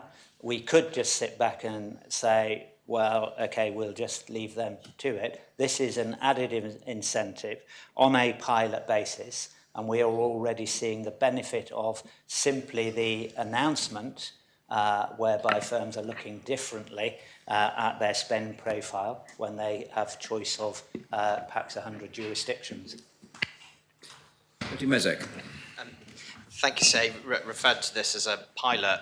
How will he be assessing the impact of this, seeing as they don't seem to do any assessments of the benefits of tax allowances and reliefs? Minister. Sir, nothing that I have said this morning has said that the department does no assessment of any tax allowances or benefits. That's simply a point of view that the Deputy has put into his question. I was quite clear in answering his colleague's question earlier that this is a pilot programme so that I can do a post-implementation review, as we are and will be doing with, I'm changing subjects now, so with the rental room allowance. We haven't yet had a full year's worth of tax forms in to be able to look at that, but that's exactly why this is a pilot programme, so that we can. Supplementary? No. Deputy Feltham. Thank you, sir. Just following on from my colleague's question and the Minister's answer, what baseline data does the Minister have so that when he comes to the end of his pilot project, he will be able to assess the effectiveness or not of this particular pilot?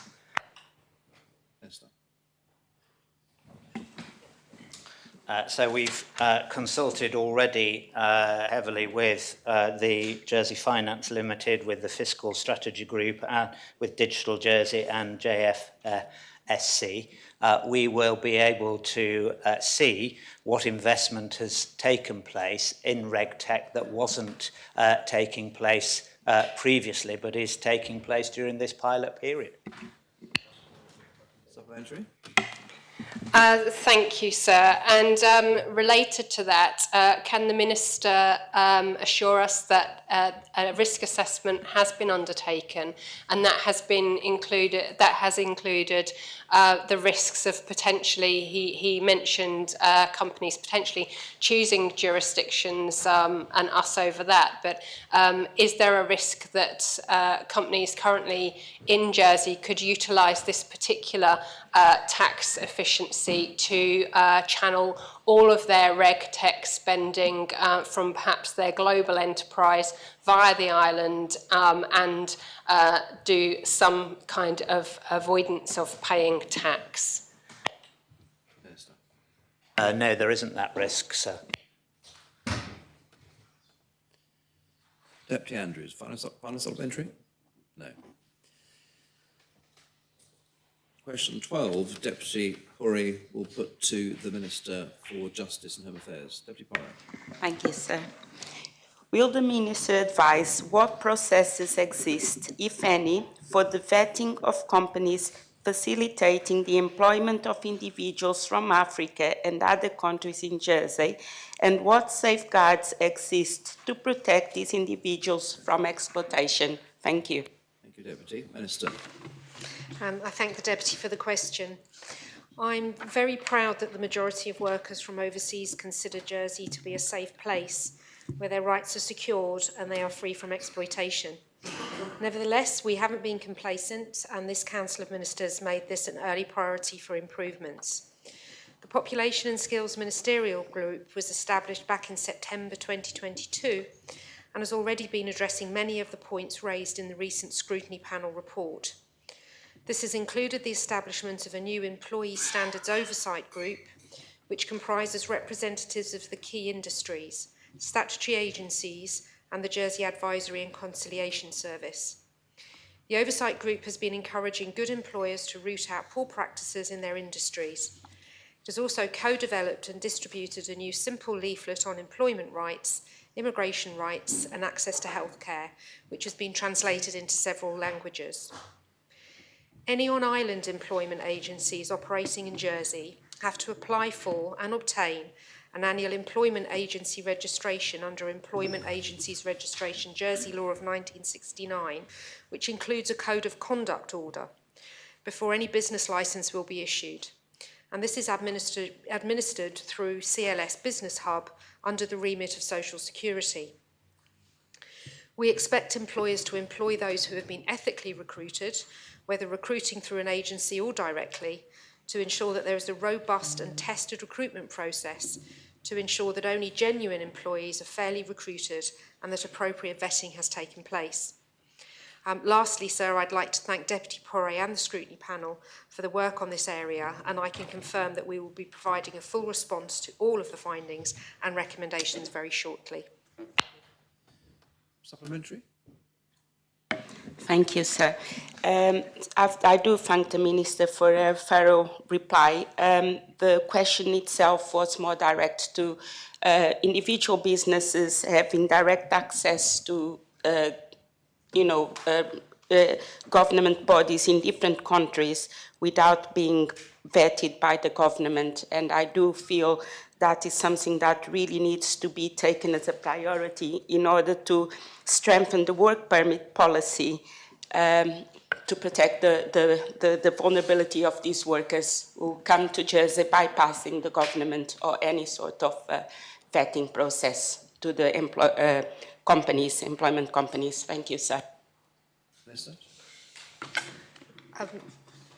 I just wonder if the Deputy could just reiterate the question. I understand what she has stated, but I'm not clear what the question is.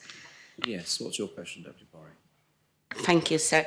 The question was that if the Minister consider this particular issue to be a priority when the Minister is to look at the processes to strengthen the work permit policy, this particular area. Thank you. I thank the Deputy for that clarification. Yes, it is an area we are concerned about how people are recruited who come to work in Jersey, but we have very limited ability as a government to influence the policy and practices in those agencies that are operating off-island. To reiterate, all our on-island employment agencies are compelled to undertake ethical recruitment by law, but we do not have the same measures in place in the countries of origin of some of those work permit workers. Deputy Rob Ward. Thank you, sir. One of the safeguards that may be very interested to hear about is in the fees that are paid for visas and so on, because I believe, sir, that they come through the UK. So can I ask the Minister whether there's any protection for workers as to where those fees are directed, whether it's the employers who take on these fees, which can be very high, or whether they can be passed on to employees, thus at times trapping that employee in a sort of quite a significant debt to the employer, which is a very worrying situation, sir. Thank you. Minister. The position as it stands is a contract between the employee and the employer as to what is paid. So that is in terms of visa costs, work permit costs and travel. And indeed, this has been covered in the leaflet that has been produced, known as Your Rights as an Employee Working in Jersey. And it states it's up to you to agree with your employer about the costs of travel to and from Jersey, and you should agree this in writing with your potential employer before you book tickets or travel to Jersey. Supplementary. Thank you, sir. And in terms of the cost of visas, then, are we could be in a situation where workers coming to Jersey could owe the cost of a visa and travel, have signed a contract to do that, and then being a real significant issue. Can the Minister confirm that that could happen? Thank you, sir. Minister. Yes, sir, I can confirm that that could happen. At the moment, we have a variety of practices. Some employers pay the entire cost of the visa, the work permit and the travel, and some don't. And it is certainly an area that the scrutiny panel raised, and it is something that we will be making our comments on that recommendation in due course. Deputy Corrie, final supplementary. Thank you, sir. Would the Minister consider moving forward as an improvement to the work permit policy to provide recruitment based in the island, a local recruitment company, rather than different agencies going out and seeking those employers? Thank you. That's an interesting question, and it is most definitely something that we will be considering.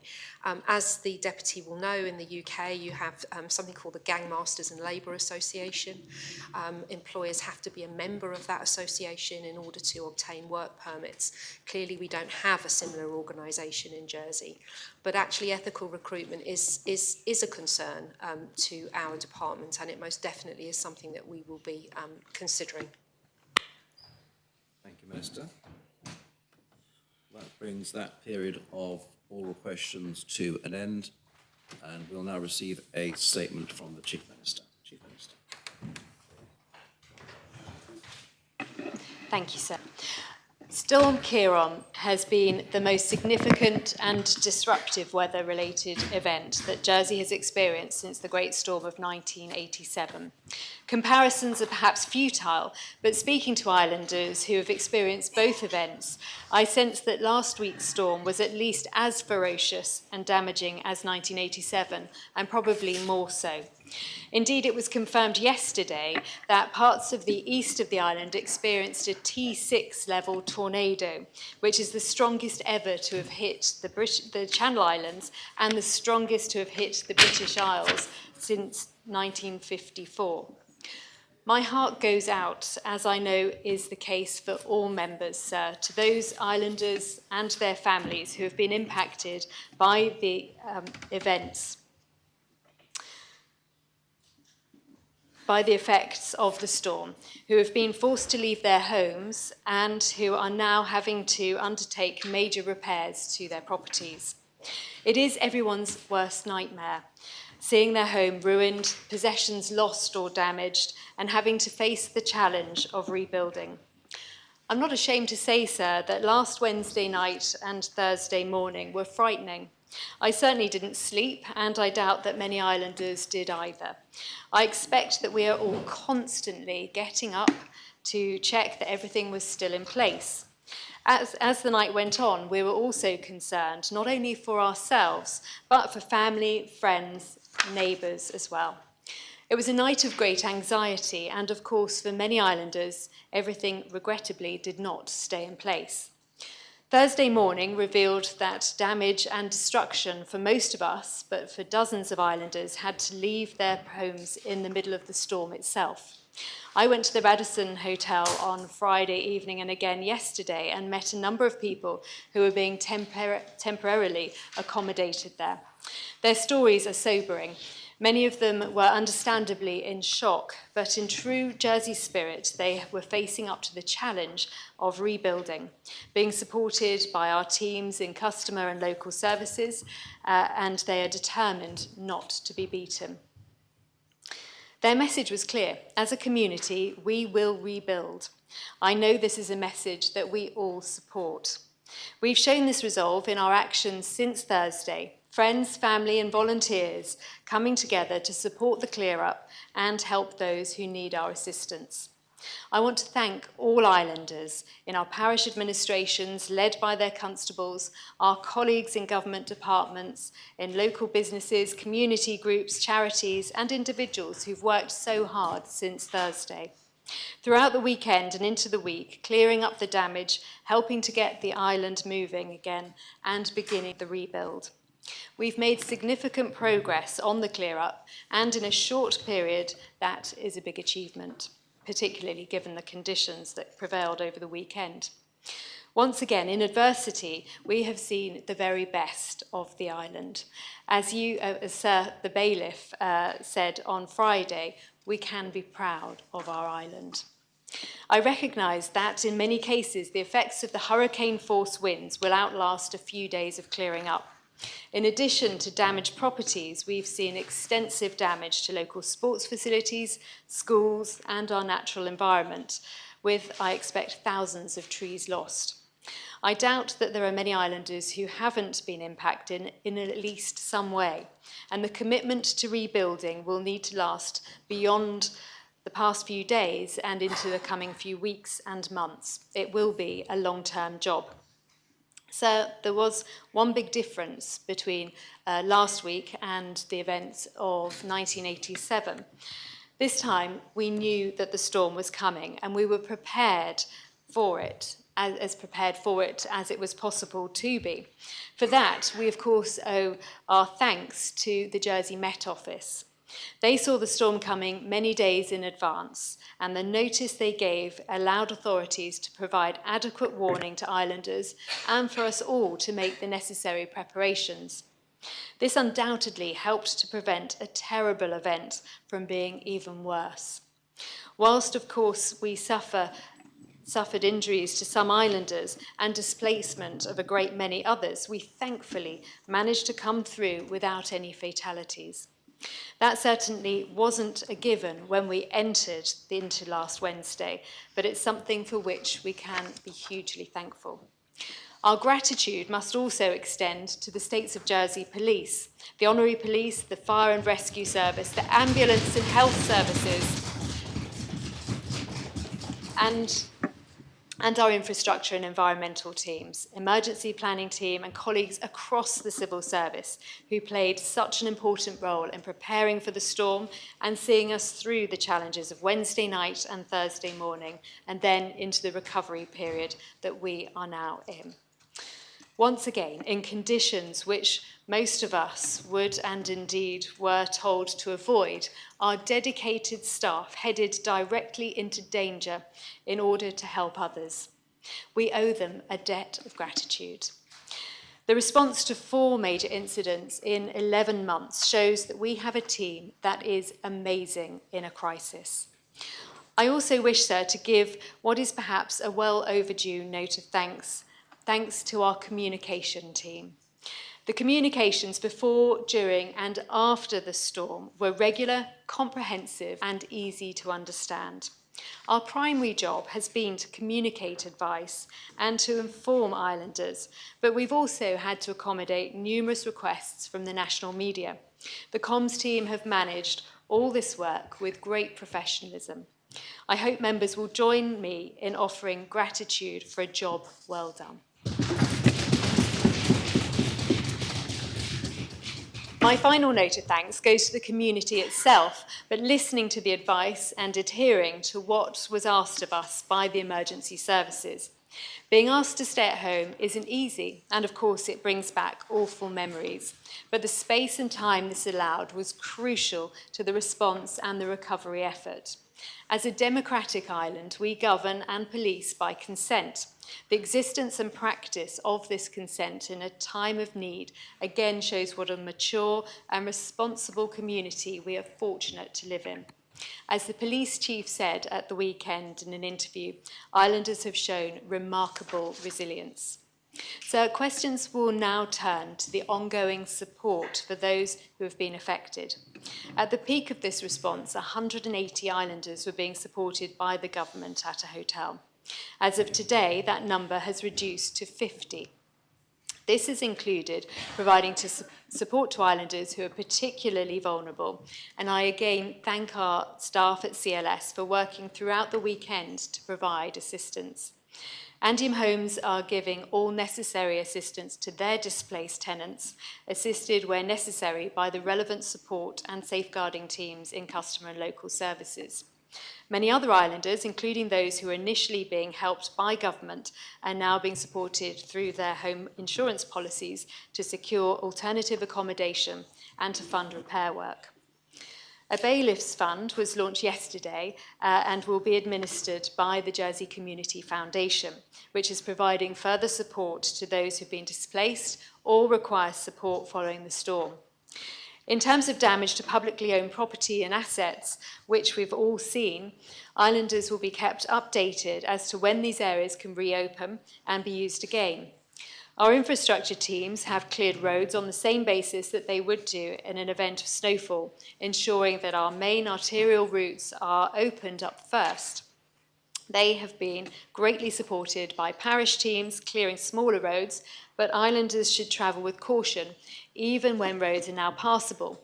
There is still a lot of debris on the side of roads, which make them more hazardous than usual. Islanders will also, of course, be keeping a close eye on the coming weather.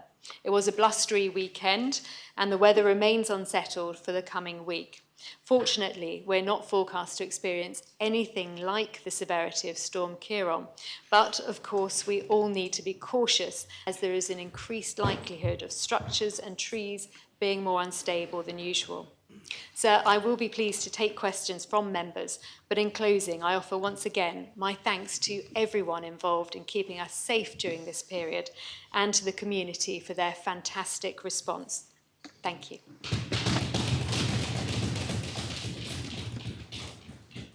Thank you, Chief Minister. We now move to 15 minutes of questions, and the first question is from Deputy Mezek. Thank you, sir. Can I thank the Chief Minister for her statement and wholeheartedly align myself with her comments of thanks towards the workers and volunteers alike who've done such an incredible job at keeping us safe in the last few days. So as we look across the island and see the devastation that's been visited upon it, not just to homes but also to our natural environment, and in particular I'm thinking of the loss of so many trees which I can never remember not being there and think of how long it will take to grow those back. Could the Chief Minister indicate whether any thought has been given to any kind of recovery programme for Jersey's natural environment and in particular the huge loss of trees that we've seen in those days? Thank you, and I thank the Deputy for his comments and the very pertinent question. Of course, this experience has made us all realise the important impact on our landscape and the great appreciation that we all have for trees.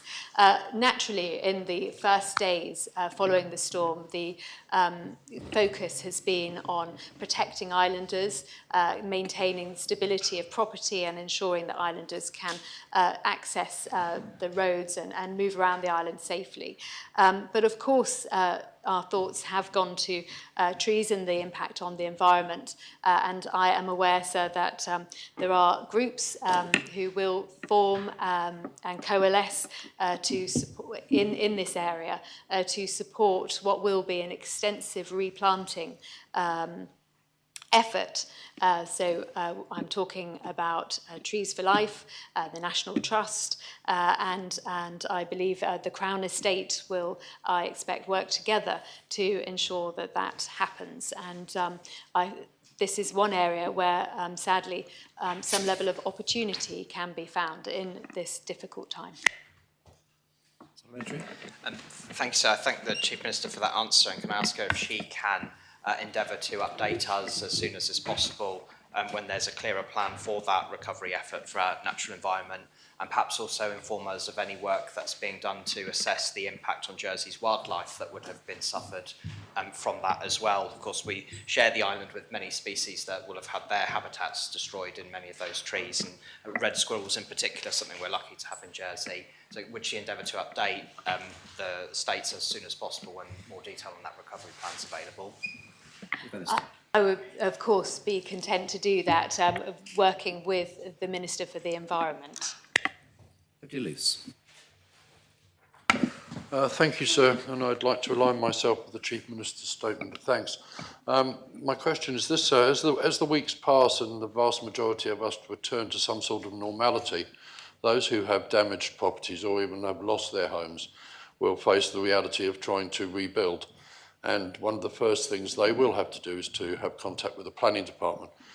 Would the Chief Minister give us, the Assembly, an assurance that she will speak with the Environment Minister to see what can be done to fast-track the system as much as possible so that these islanders are not faced with lengthy delays to get on and repair their property?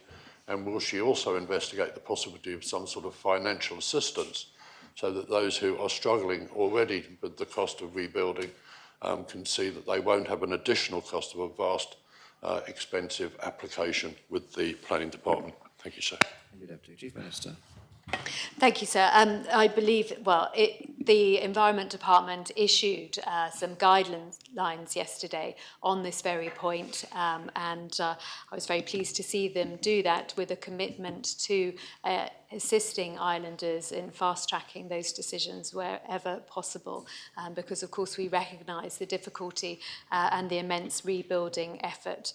As to the financial assistance, I will certainly have that conversation and with the team and communicate that clearly.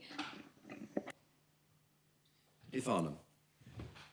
I think, sir, the previous question pretty much covered what I was going to ask. Deputy Catherine Curtis. Thank you, sir. While acknowledging the excellent efforts so far by so many to put things right, could the Chief Minister confirm whether there is a medium to long-term recovery plan in place?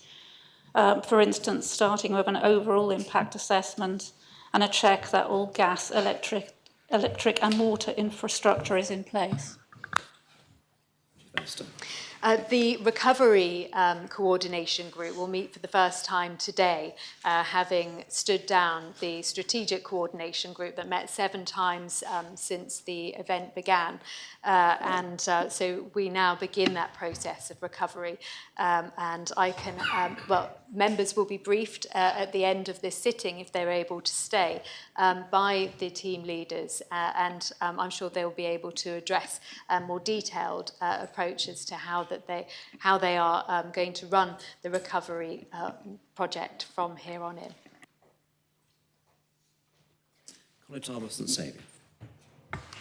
Thank you, sir. And I would echo all remarks regarding all the clear-up and the assistance given. And I'd like to thank my own team in St Saviour, many of which worked through the night. I was out myself with the chainsaw, sir, and I'm realising even today I'm not 25 anymore, as my bones are telling me.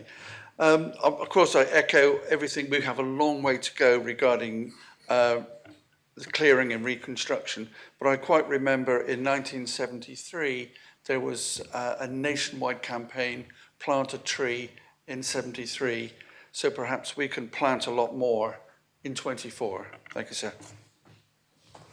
Thank you. Question at the end? Chief Minister, don't agree. Do you agree with that, Chief Minister? Thank you, sir, and I'm grateful to the Conitav for his considerable efforts over the past days. I hope his aching bones improve, like many others, I'm sure, who are feeling in a similar physical state today. So there is already a canopy project underway to commemorate Her late Majesty, the Queen, and this effort now of replanting will, of course, add to that process, and it will certainly be the aim of planting a very high number of trees in the coming year. St Mary. Thank you, sir. And at the danger of offending the rules of repetition, may I again align myself with the comments made by the Chief Minister and have my own thanks to all concerned. In particular, I'd like to single out the honorary police, not only in my own parish of St Mary, but others too, who, despite the efforts and in communication, were effectively marooned and had to organise things off their own bat, and I'm sure we're all grateful for their efforts.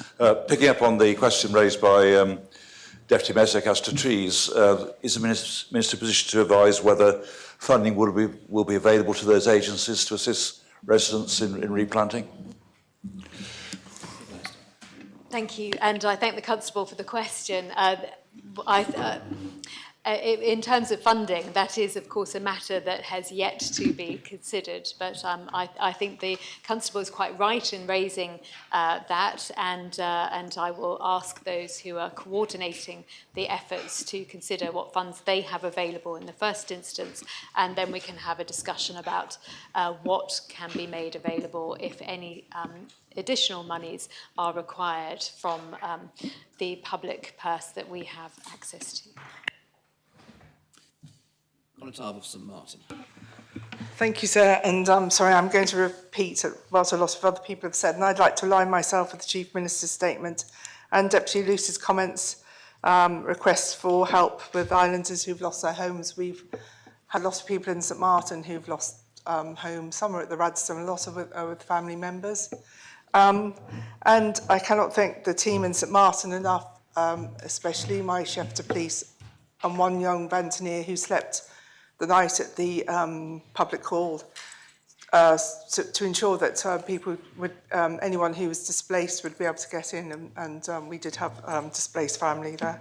And as a constable of a rural parish, I'd also like to add thanks to the farmers who came out in absolutely dreadful conditions with their tractors and all their earth-moving equipment to clear trees and roads, and I feel that they've been left, I know, inadvertently, because there's so many people to thank. They've been absolutely indispensable, and I've spoken to numerous farmers over the weekend since the storm, and as guardians of the countryside, I know lots of them are already thinking about replanting the trees. So my question would be, would the Chief Minister agree to adding the farmers to her list of people to thank? Thank you. I thank the Constable. She is quite right on 2 points, actually. Firstly, to ensure that we add our thanks to the farmers and their teams who have worked hard to protect and repair our countryside after this event, and also to those people who she rightly pointed out are providing accommodation to their friends, family, and loved ones, whilst they're unable to stay in their own homes. This has been a real example of our community's resilience, its strength, and the absolute will to work together in support of each other. And it is a wonderful thing to see in the face of adversity. Deputy Balash. So may I, on behalf of the Jersey Liberal Conservatives, join with others in welcoming that statement from the Chief Minister, and tell her that I visited yesterday a farm in Grouville and St Saviour, which had been shockingly damaged in terms of tree life by the tornado which tracked its way across that part of the island.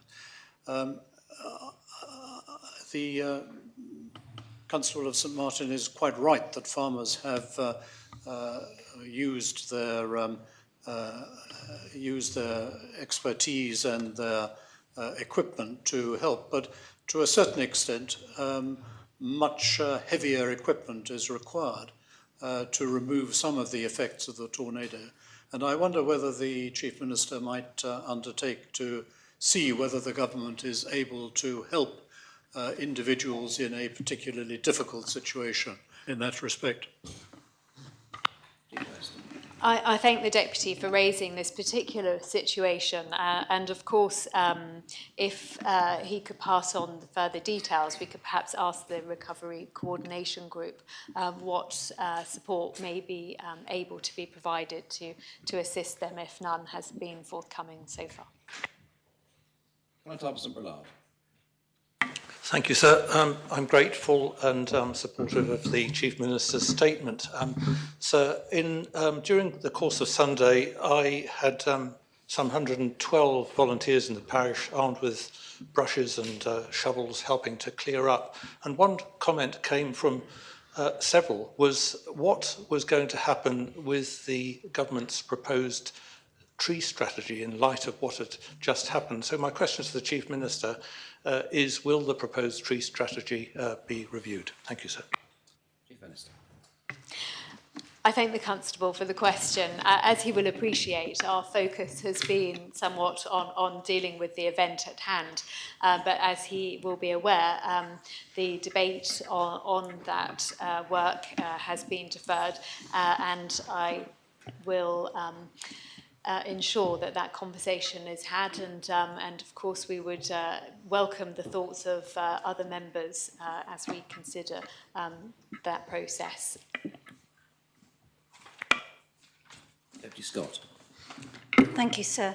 Whilst I very much applaud the efforts of all the authorities, both in responding to this event and in the clean-up, I'm aware that there are officers of infrastructure in the parish looking at matters such as trees that might potentially fall. I am aware of at least one instance where there is a tree on land in respect to which the ownership isn't particularly clear. It's not clear whether it's parish or private property, and yet there are nearby residents who are concerned about that particular tree. So the question that I'm asking is, to what extent might the Chief Minister anticipate that there might be assistance in actually identifying responsibility rather than there potentially being a passing of the buck between government and property owners and parishes and property owners? Chief Minister. I think in the first instance, it's important to say that private property owners have responsibilities, and hopefully they have insurance and are able to take actions. But of course, sometimes there are also there is a lack of clarity, and I think the Housing Minister has certainly identified that when looking at empty homes and finding strategies to deal with that issue. And so working with the parishes and the infrastructure department, I'm sure that there will be a process of identifying what those parcels of land are, and perhaps through the judicial grefg who might be holding, I believe that would be the right place, any land ownership documents. There will have to be a process of identifying that and resolving any difficulties. The allocated 15 minutes has come to an end. There is a power, if the Assembly wishes to extend the question time for another 15 minutes. There are two members who wish to speak, the Connétables of Trinity and Greville. Is it proposed that the time be extended? Sir, can I make that proposition? Seconded. Anyone wish to speak on the proposition? Proposition. Dr. Scott, you want to speak on the proposition, do you? Sorry, I'm not. Members content to extend the time for questions to the Chief Minister? Thank you. The time is extended. Connétable Trinity. Thank you, sir. Just briefly to obviously add my support to the comments that have already been made and pay tribute to the staff, honorary services in my parish and the community. But I would just like to touch on the question of whether there's some funding available to cope with some of the heavy lifting that's going to be required. And remind members, we do have a rainy day fund. And my question to the Chief Minister is, what does constitutes a rainy day if it isn't the hurricane and the storm Ciarán? Thank you, sir. Chief Minister. I thank the Constable for making that point. Of course, we're still in the process of quantifying the level of damage. I'm grateful to the bailiff for beginning his fund, and that, of course, will be there to decide how best to distribute monies that are raised, because many people in our community have come forward already wanting to contribute, to support each other, to support members of our community. And then once that has been dealt with, if there are outstanding items, then those difficult questions will have to be asked in the coming weeks. Constable Greville. Thank you, sir. I too would like to echo all my fellow Connétables and congratulate all our voluntary services and echo the words of the Chief Minister. My chef de police and his right-hand man, if you like, Mr. Meacham, Harry Meacham, spent 25 hours coordinating our efforts in the parish without a break because the parish hall was out. It's a building site and it had to be closed. And we haven't received power back until yesterday afternoon. So they coordinated our efforts completely for those 4 days. So I congratulate them publicly, sir. But I would like to ask the Chief Minister, she must insist that the comms unit purveys a message to the public and continue that message throughout the coming months and throughout the stormy winter, that there are thousands of branches hanging down from trees all over the island, and they must be surveyed and removed because any storm could bring them down, sir. I was with one of those teams myself on Thursday and Friday clearing trees. Sadly, a lot of Quercus robur English oak came down in the storm, very sad indeed. But those branches could provide a great deal of injury to a lot of people, walkers, cyclists, etc. So the comms unit must keep emphasising to be careful when walking in stormy weather, that those branches could provide a great deal of danger for our islanders. Thank you. I think the Constable of Greville has made that point very clearly and very well, and that's one of the reasons why islanders were asked to think very carefully about their journeys in the early days after the hurricane. And we will certainly continue to remind people, and of course landowners who, as time has passed and they're able to prioritise that initial amount of branches that have been moved out of the way quickly with haste to make roads accessible. Now that becomes the time where they may be able to move those further off the roads and to ensure that everybody is kept safe. Are there any further questions for the Chief Minister? Deputy Farnham. Thank you, sir. Just quickly, I had to step outside and I heard the issue of funding being raised. A month or two back, the States rejected a call for the establishment of a local disasters fund. I know hindsight is a great thing, but given the ambiguity about usage of current government money, will the Chief Minister undertake to perhaps revisit that with the Council of Ministers, lest we have another event or disaster, sir? And if we do, then we have some funding in place that will provide assurance and reassurance to people impacted. Thank you. Chief Minister. I thank the Deputy, and I think those those issues were debated very well and clearly in this Assembly. It gave its view at the time. This, of course, is another terrible incident, but we can manage, we will manage, and I don't feel that we need to revisit that debate just yet. Well, thank you, Chief Minister. We now move on to the first period of questions to ministers without notice. And the first minister to respond to those questions is the Minister for Infrastructure. And the first question is from Deputy Scott. Thank you, sir. Will the Minister explain to what extent he's developed plans regarding the disposal of hazardous waste from Gas Place and the waterfront, and when we might see sight of them? Minister. Sir, I've, since the Planning Committee passed the retrospective application for the works that have been undertaken at La Collette at the beginning of September, I've had meetings with the with our property holdings department at infrastructure and with Jersey Development Company, because we're going to combine our efforts to try and estimate the amount of hazardous waste that there is, and try and find ways of minimising it and finding out whether we can actually recycle some of it in order to make sure that that minimisation is done to the fullest extent.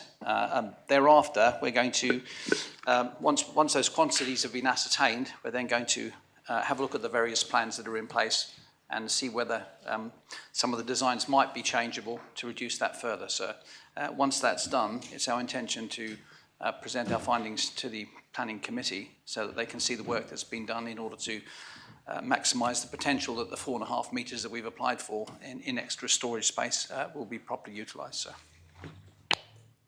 Supplementary? No, sir, thank you. Deputy Howell. Thank you, sir. I'm repeatedly asked by islanders when Fort Regent can be used once again for sport, for concerts, and for indoor and outdoor play. Please can the Minister give us an update on the survey of Fort Regent roof and say when we can use this previously wonderful space again, sir? Thank you. Minister. There's a bit of a difficult one, sir. I think the answer to the overall question is when, and that's going to be some considerable time. It's bound to be a number of years, simply because the fabric of the building is something in the order of 50 years old. It's extremely worn. The glazed area is very tired, and the actual sheeting itself is an unusual one in terms of the dome and the side pieces. And it's probably going to need quite a bit of work. There's a large amount of asbestos in the building. The wiring and the plumbing is inadequate. All of that needs to be changed. Whilst we're waiting for the second part of the condition report, we're undertaking some investigations with JDC about the future use of the fort, and they will be utilising some of the staff at the infrastructure department. And we're hoping to come up with some plans that define the forward use. But in the meantime, the main thing is to get the building wind and watertight and set fair for the next 40, 50 years of use. So. Supplementary?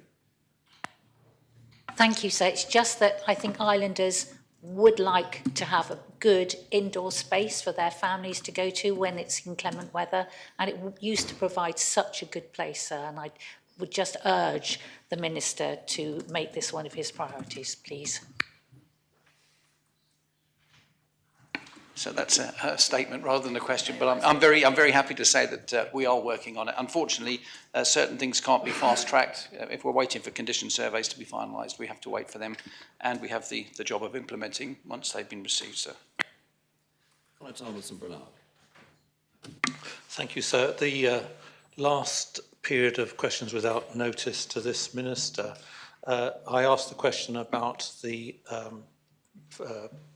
flower beds, I was going to say weed beds on Victoria Avenue, and he indicated that he would deal with it quickly. So given the circumstances of late, obviously the staff that are involved in those sort of things are occupied elsewhere. Would he commit to making plans to enhance the visual aspect of those beds for next season when the tourist season commences, so that it can give the sort of impression that most islanders would like to see? Thank you, sir. Minister.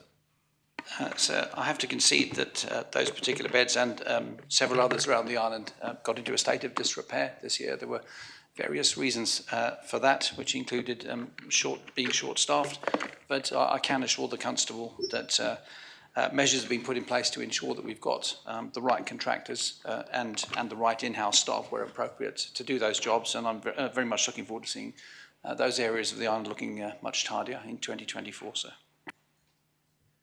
I look forward to seeing them, sir. Thank you. Deputy Dublé. Thank you, sir. I'm very grateful to the Minister for the assistance that he's given with the schools and other education facilities.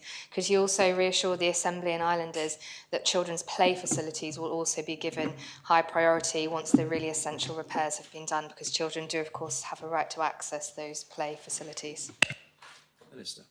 Yes, I'm certainly happy to give that commitment so far as that we have the funding available. I think it's probably been recognised in the last 12 months that a lot of children's play facilities are not up to standard. So it has been recognised, and that going forward, as I say, we've got budgetary constraints, but the problem is recognised, and we will be doing what we can to resolve that problem. So. Thank you, sir. Is the Minister able to give a list of which parks and playgrounds are currently open or not open and safe or not safe?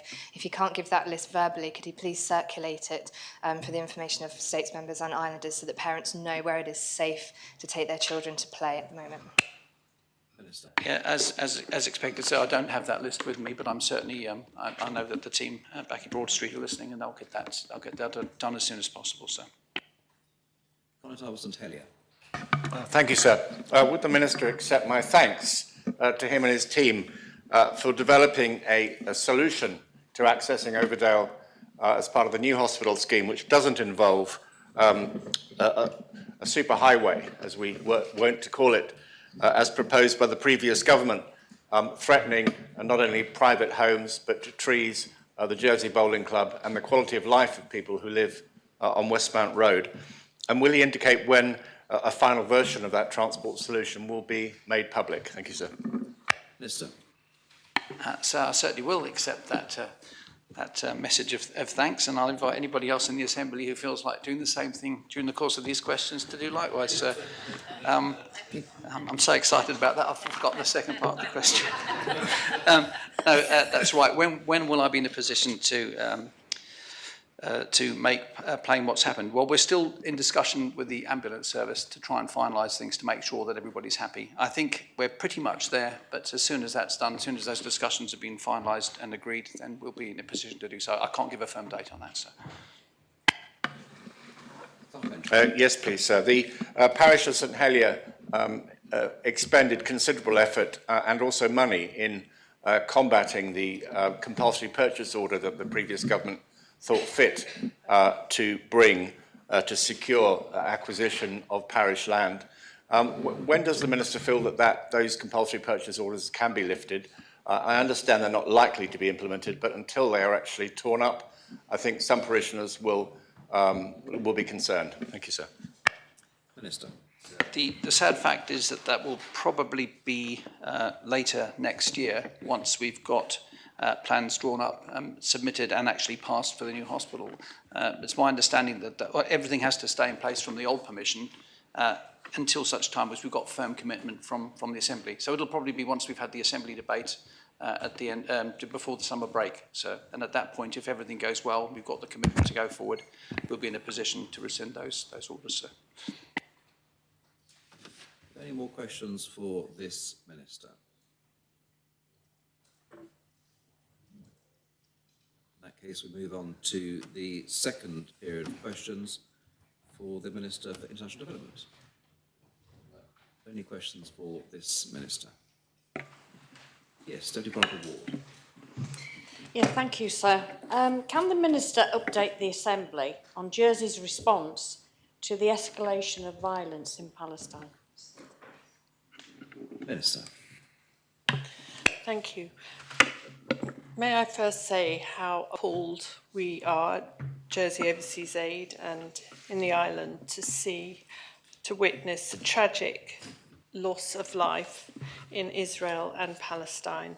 And we continue to monitor the situation very closely as humanitarian needs in the area, in the region, were significant even before the escalation, the recent escalation of violence. Most recently, Jersey's response has been a rapid and urgent increase to the needs, and we have allocated 200,000 to the UN OCHA Palestine Humanitarian Fund, which is a UN country-based pooled fund. Jersey's funds will go towards addressing priority needs, including food, water, medicine, and shelter. Thank you, sir. Thank you. Supplementary? Not at this time, but I'd just like to say thank you to the Minister for her response. Thank you. Deputy Scott. Thank you, sir. With respect to the funding in respect of Palestine, I'm sure States members are aware of the difficulties in helping people in the Gaza area, given to the Israeli action that's taken place, and the problems in terms of there being a formal ceasefire, but also the moves to have a pause in hostilities. I just am asking the Minister for International Development, in order to ensure that aid can go into the area, is she perhaps liaising with the Minister for External Relations to support this move? Minister. I have been liaising with the Minister for External Relations. Obviously, our roles are very different here. My priority, my main focus is to get aid into Palestine, where there is the need. So that is my focus. It clearly isn't the external, well, it is the External Relations Minister's interest, but we have been liaising, for example, about writing the unity statement to show a coming together of our community. Supplementary. So the actual question was in relation to the problems with the delivery of aid, given the continuation of hostilities, and therefore whether the minister might consider more of a interaction with the Minister for External Relations to see whether there can be any support of a cessation of pauses in hostilities to enable aid to be delivered. We have certainly discussed a ceasefire. I think everybody wants to see a ceasefire. But for now, I think the best we can hope for is a pause so we can get humanitarian aid in. We have obviously been liaising with the NGO that we've chosen to deliver, which is UN OCHA. We have been dealing with the country-based pool funds since 2016, and we feel that is the most effective way of delivering our aid. Sorry, thank you. Deputy Farnham.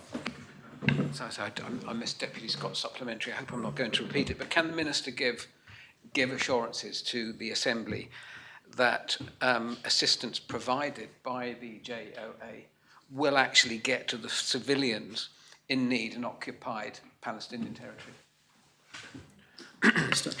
Well, that's a good question, and there's no such thing as 100% risk-free humanitarian relief.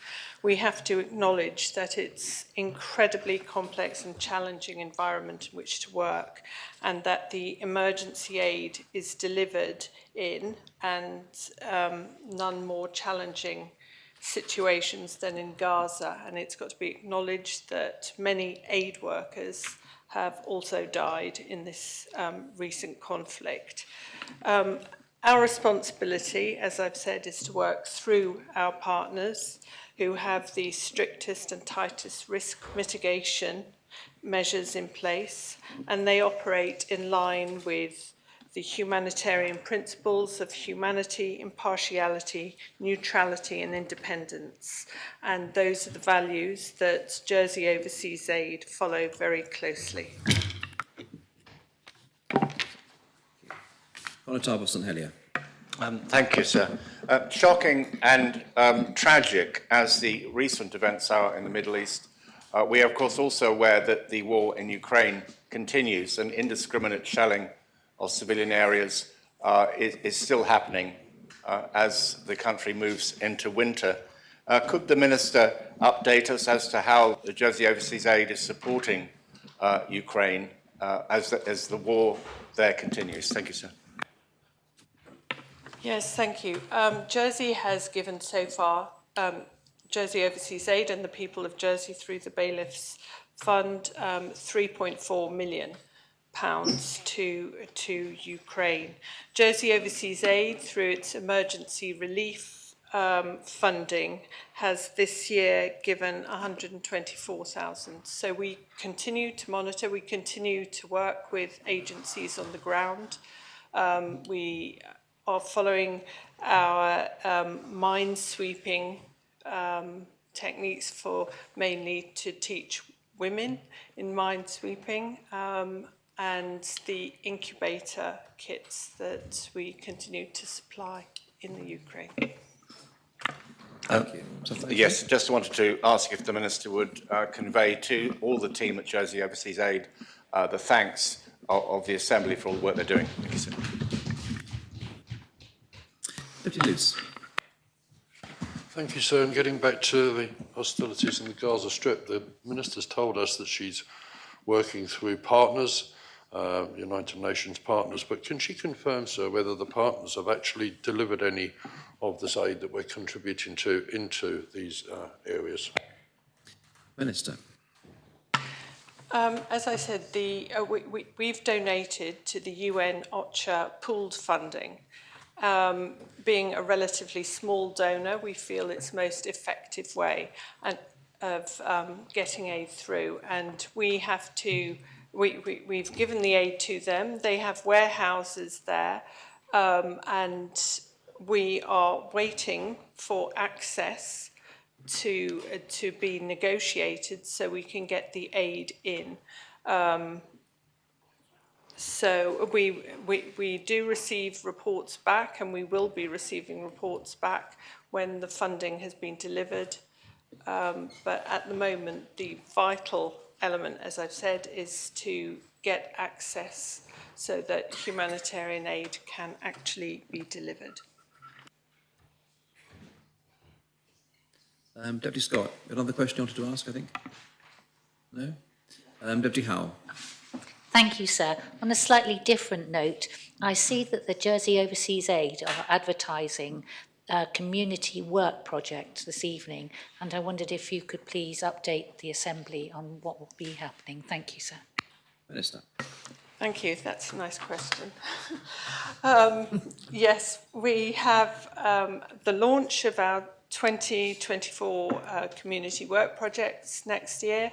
We're putting 4 projects on, which is the most we've ever done. We're sending teams of volunteers to Rwanda, Malawi, Nepal, and I've forgotten the last one. Kenya to build a sand dam. And if any states members would like to come along, I'd encourage them. I would also very much encourage them to take part in one of these, because they are life-changing experiences. Thank you, sir. Deputy Mezek. Thank you, sir. In answer to an earlier question, the Minister said that words to the effect of that everybody wants a ceasefire, but the best we can hope for are pauses, which, sir, is not actually true, because there are some international players in this scenario who actively oppose the policy of a ceasefire because they consciously think it's the wrong thing to do, not because they think it's an unrealistic thing to achieve. And one of the bodies that disagrees with that position is, of course, the UN itself, which is overtly calling for a ceasefire. So could I ask the Minister for International Development whether she agrees with the UN? Minister. I would like to see a ceasefire. Certainly, I think most people would. But the reality of the situation is that we are not a sovereign state. We follow the UK foreign policy, and neither are we privy to the UK intelligence on this. I would very much like to see a ceasefire. I would like to see an end to these troubles. But I think the most we can hope for at this point in time, and the most urgent thing, is, like the European Parliament have recognised, whereby 500 out of the 545 MEPs supported a resolution to condemn Hamas, to release the hostages and support a humanitarian pause. Are there any further questions for this Minister? In that case, this period of questions comes to an end. Minister, another question? Yes, thank you. Thank you, sir. So over the weekend, I've received reports and regular updates I get about families in Romania, and it's quite clear that while the main city maybe give the appearance of doing good things and extensions, buildings being built and roads being resurfaced, that out in the countryside conditions are awful for normal families, without running water in many cases, toilets and general things that we just take for granted. I know a lot of people in the island support families in Romania and charities that go to Romania. Can the Minister update us as whether Overseas Aid has done any work with Romania in the last few years? Minister. Thank you. No, it hasn't. We have no reason to give emergency aid there. And Romania is not one of our focus countries where we provide sustainable development. So the answer is no. That's not to say a local charity that operates in the island can't apply for match funding or something of that nature in order to support particular communities. Thank you, Minister. If there are no further questions for this Minister, then we move on to questions for the Chief Minister. You've inherited some extra minutes as well, Chief Minister. Must be your birthday. Questions for the Chief Minister. Yes, Deputy Motek. Thank you, sir. The Chief Minister has previously released a file note from a meeting from the 23rd of March of this year in which it was noted that the Infrastructure Minister had said that he doesn't have confidence in her leadership. Has she won it since then? Chief Minister. Well, I would have expected that if that was a question that the Deputy wanted to ask the Infrastructure Minister, he might have had taken the opportunity earlier when it was available to him. I would certainly hope so. And of course, we continue to work together as a team delivering on our priorities. And I think the work of the infrastructure team over the particular last few days shows how focused and dedicated they are all under his leadership to delivering public services. Is there not a real crisis in confidence in one another among the members of the Council of Ministers when, in response to that question, the Chief Minister can't definitively say that she believes she has the confidence of a minister who previously said he didn't have confidence in her, and when previously asked if she has confidence in the Assistant Minister for the Environment, she refuses to give a clear answer? Chief Minister. So I reiterate my earlier point that that is a matter for ministers themselves, and we work together as a team. This is a cohesive team that has identified its priorities, and we work towards them together. Deputy Scott. Sir, this is a separate question, not a supplementary. It's a separate question. Oh, that's fine. Yes. Yes, could the Minister please, as Chair of the SEB that understood had a presentation on the matter, please say what the strategic workforce plan is? Minister. The SEB is going to receive a briefing on the strategic workforce plan at its next meeting. Supplementary. Thank you. Does she have any idea what it is? Minister. I appreciate that this might sound a little like question tennis, but the purpose of the briefing would be to provide us with that information. I have not yet received the papers in advance of that briefing. Deputy Howell. Thank you, sir. The government plan requests £387,000 to fund the salary costs of existing policy staff within the Strategic Health Policy and Governance team. are any of these posts liable to remuneration of over £100,000? And if so, has there been SEB approval for these posts, please? So that is a very detailed question, and I'm afraid I simply don't have that detail to hand. But of course, I will endeavour to find that information, share it with the Deputy. What I can say is that the State's Employment Board takes very seriously its role in receiving P59 requests, which is for any role to be advertised that is over the salary band of £100,000. We look at those requests in great detail, question those people bringing each request to us, and there is a robust process in place.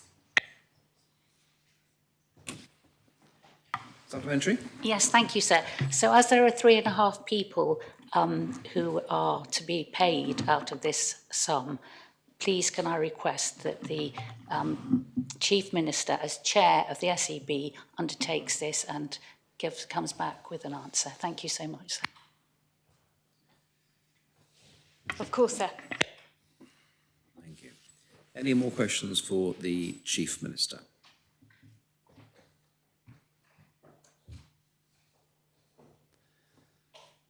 In that case, that brings this period of questions to an end.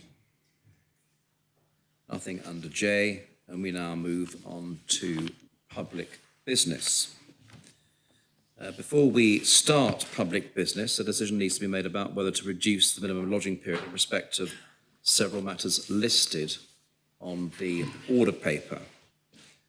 The first one we will come to is in relation to P74, increase in revenue expenditure for agricultural and fisheries. And that's an amendment brought by the Minister for Economic Development, Tourism, Sport and Culture, who has indicated his wish to propose that the minimum lodging period for his amendment, the second amendment, be reduced. Before I ask you, Deputy Alex Curtis, about this matter, no, I can't.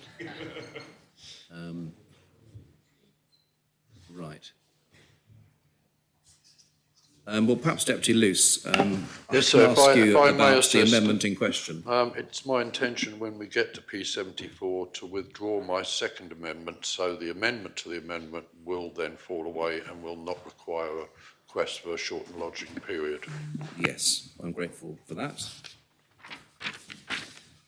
Then we have the amendment brought by Deputy Farnham, who is also not here. But Deputy Southern, you are here, and the final reduction of lodging period matter relates to your proposition, healthcare expenditure projections, and do you wish to make the proposition understanding 26.7 that the lodging period be reduced to allow this matter to be debated at this sitting? I do indeed, sir. Would you like me to make the case? Yes, please. When my breathing gets in control. I just raced up the stairs. Almost essential that as soon as I could, I recognised that what was being presented to us was a chunk of £287 million as allocated to health, when it's supposed to be linked to the ministerial objectives, which are explained at length and break down into much smaller units in what is being proposed. And I don't believe we, as a body, can just take £287 million and say, right, we've looked at that, we've examined it. It matches with the objectives of the minister in that where there is an emphasis, priority on doing X, there is funding to do X. If we can't even look at that sort of level of what is the funding, what is the commitment, what is the priority, then we're not doing anything at all. We're just taking things as they come. £287 million, just leave it alone. Yeah, I'm sure you're doing the right thing. I'm sure you've got it balanced out. What can we do with that? We can't do anything with it. The body, we are negating our responsibility if we let that go through as £287 million. Yep, okay, just go and play with that. It's almost half our budget. And we just let that through with one lump. I don't see how it's a responsible act of this body to do if it can't get hold of some of those breakdown of figures and check whether they match intention and delivery of funding. Without that, we're doing nothing. We may as well sit here on our hands, on our bottoms, and say, get on with it. And I think that's wrong for us to be doing. It has been done in the past that some sort of breakdown has occurred in the funding figures so that members, including scrutiny, but members in particular, can examine and look and say, yes, that seems appropriate. You spend more there because it's one of your aims and it's legitimate and you justify it. But without that justification, I think we're wasting our time. And I think it's absolutely essential that we lift the lodging period in order that we as a body can discuss rationally some bits of the funding allocation and see whether they match or don't match with the intentions. It's fundamental to what we are attempting to do. And as I say, I keep saying, £300 million in one lump sum is neither here nor there. We shouldn't be doing that unless we can get some breakdown. And that's the case for lifting the lodging periods in order that we can do some decent work on analysing what's happening. Is the proposition seconded? Does any member wish to speak on this proposition? To my members, this isn't the merits of the proposition, it's whether or not the lodging period should be reduced in the public interest to allow this matter to be debated at this sitting. Deputy Coles, then Deputy Scott. Deputy Coles. Thank you, sir. Yes, I thought I'd just stand to say why it's important that this particular proposition is allowed to be brought forward to be debated today, is because there needs to be time for both the Minister and members to be able to, well, the Minister to produce the document in time for the vote on the government plan, but also time for members to be able to digest that information within the government plan. If this isn't decided today, then there would be serious concerns from myself as to whether or not I would actually be able to support the government plan document as a whole, because there would be a large chunk of funding which isn't properly analysed. So therefore, members, I suggest that we bring this proposition forward today so that we can debate whether this information is required or not. Deputy Scott. So when I first read this proposition, I thought, well, isn't this what scrutiny will find out? And then I thought, oh, well, hang on. I know that as chair of the Economics and International Affairs panel, that when we reviewed the government plan last year, and indeed we've got a similar situation with this government plan, that we had business plans that I was actually saying, I don't think there's that much that really can't be disclosed to the public here, and yet the scrutiny panel is seeing them, no other member is seeing them. If we want to actually kind of argue against this funding, if we want to say this isn't in accordance with government policy or it's not really value for money, no member can see this. So I actually do think that this proposition's got legs. Thank you. Does any other member wish to speak on this proposition, which is simply to decide whether or not the lodging period should be reduced? Deputy Watson. Thank you, sir. I would recommend to the Assembly that the Deputy's proposal be rejected. As members will have seen, I recently circulated a comments paper presented to members on Friday, and I can strongly recommend that there is quite a lot of content and detail in that to absorb. We have provided financial information in the comments paper in response to Part A of the Deputy's proposition, and we've explained why we cannot support this. As such, it's no surprise that we do not, as a council, support a reduced lodging period in this instance. Thank you. Does any other member wish to speak on this proposition? Deputy Rob Ward.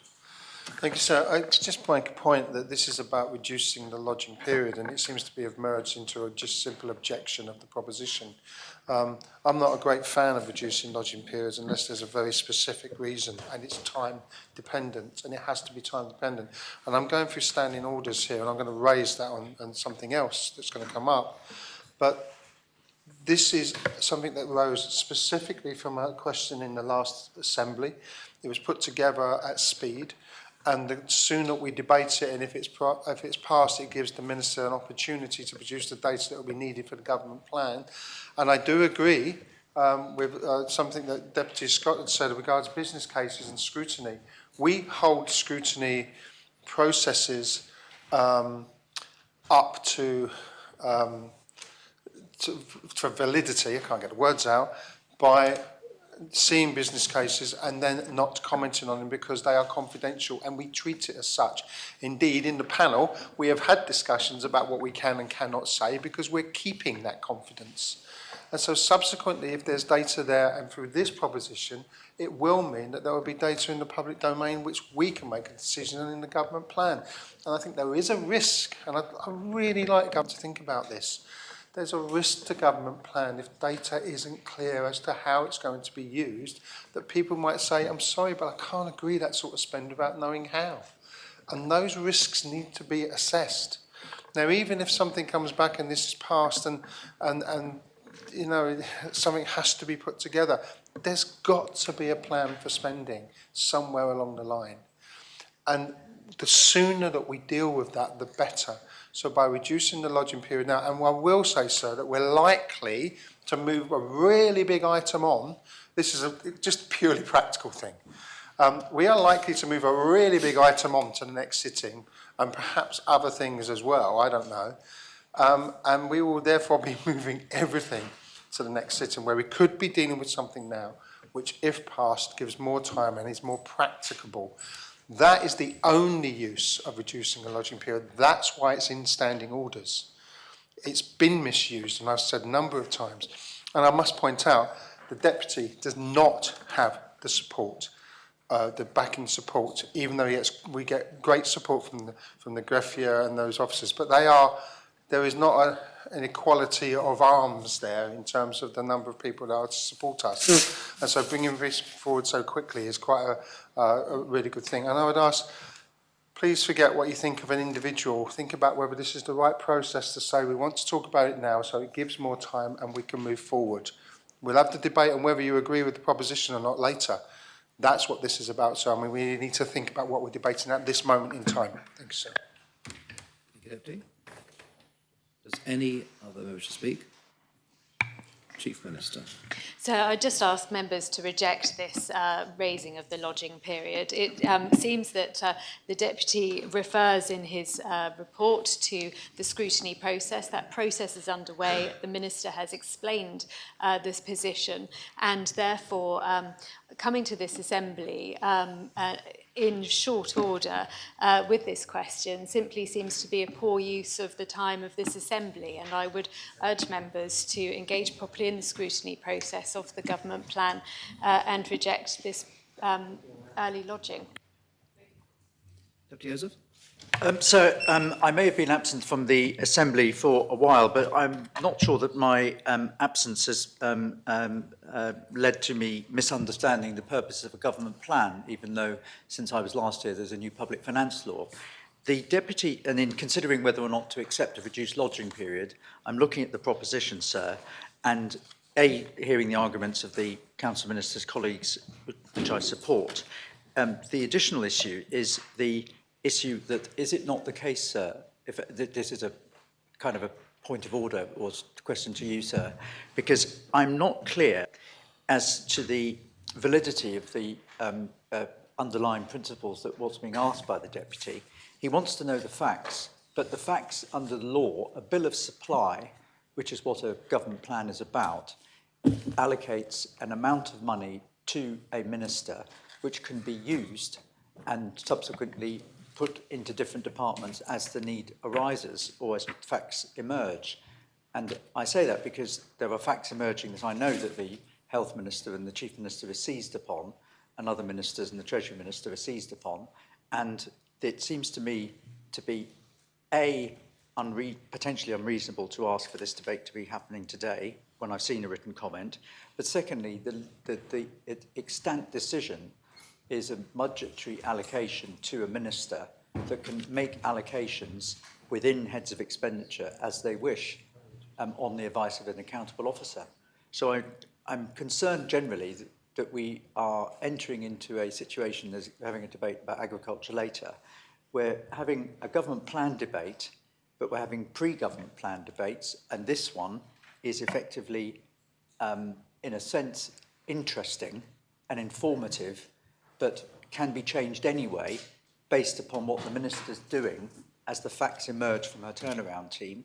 And it just seems to me unreasonable to try and eke out what are emerging situations and emerging budgetary issues, and the heads of expenditure that have been provided to scrutiny are a moving piece of territory because the health minister is reorganising the health department. And so a budget head of expenditure can be moved anyway. So I don't understand why there is the breakdown necessary in order to inform. Everybody knows that health needs a big budget, and they're going to spend it wisely, and they're putting the controls in place to do so. And I'm not sure this improves matters or improves the democratic process. I'm just trying to get your guidance as to what the factual position is, sir. Well, Deputy, the proposition has been ruled in order, and whether or not the proposition is adopted in due course is a matter for the Assembly and not for me. Does any other member speak on the proposition in relation to reduction of the lodging period? I call upon Deputy Sutherland to reply. Deputy Sutherland. Thank you, Sir. And with that, it occurs to me that we shouldn't be sanctioning a £300 million spend on trust. That at least some of that must be subject to analysis, and before 2024. Because we're now setting up budgets for 2024 and 25 and beyond. And the ability to test some of those spends, I think, must lie with this body. The only thing I would add to what's been said, which is just basically, please don't do this, from the ministers, is it possible, sir, to take this in block? Because I think there is a quite significant difference between Part A and Part B, sir.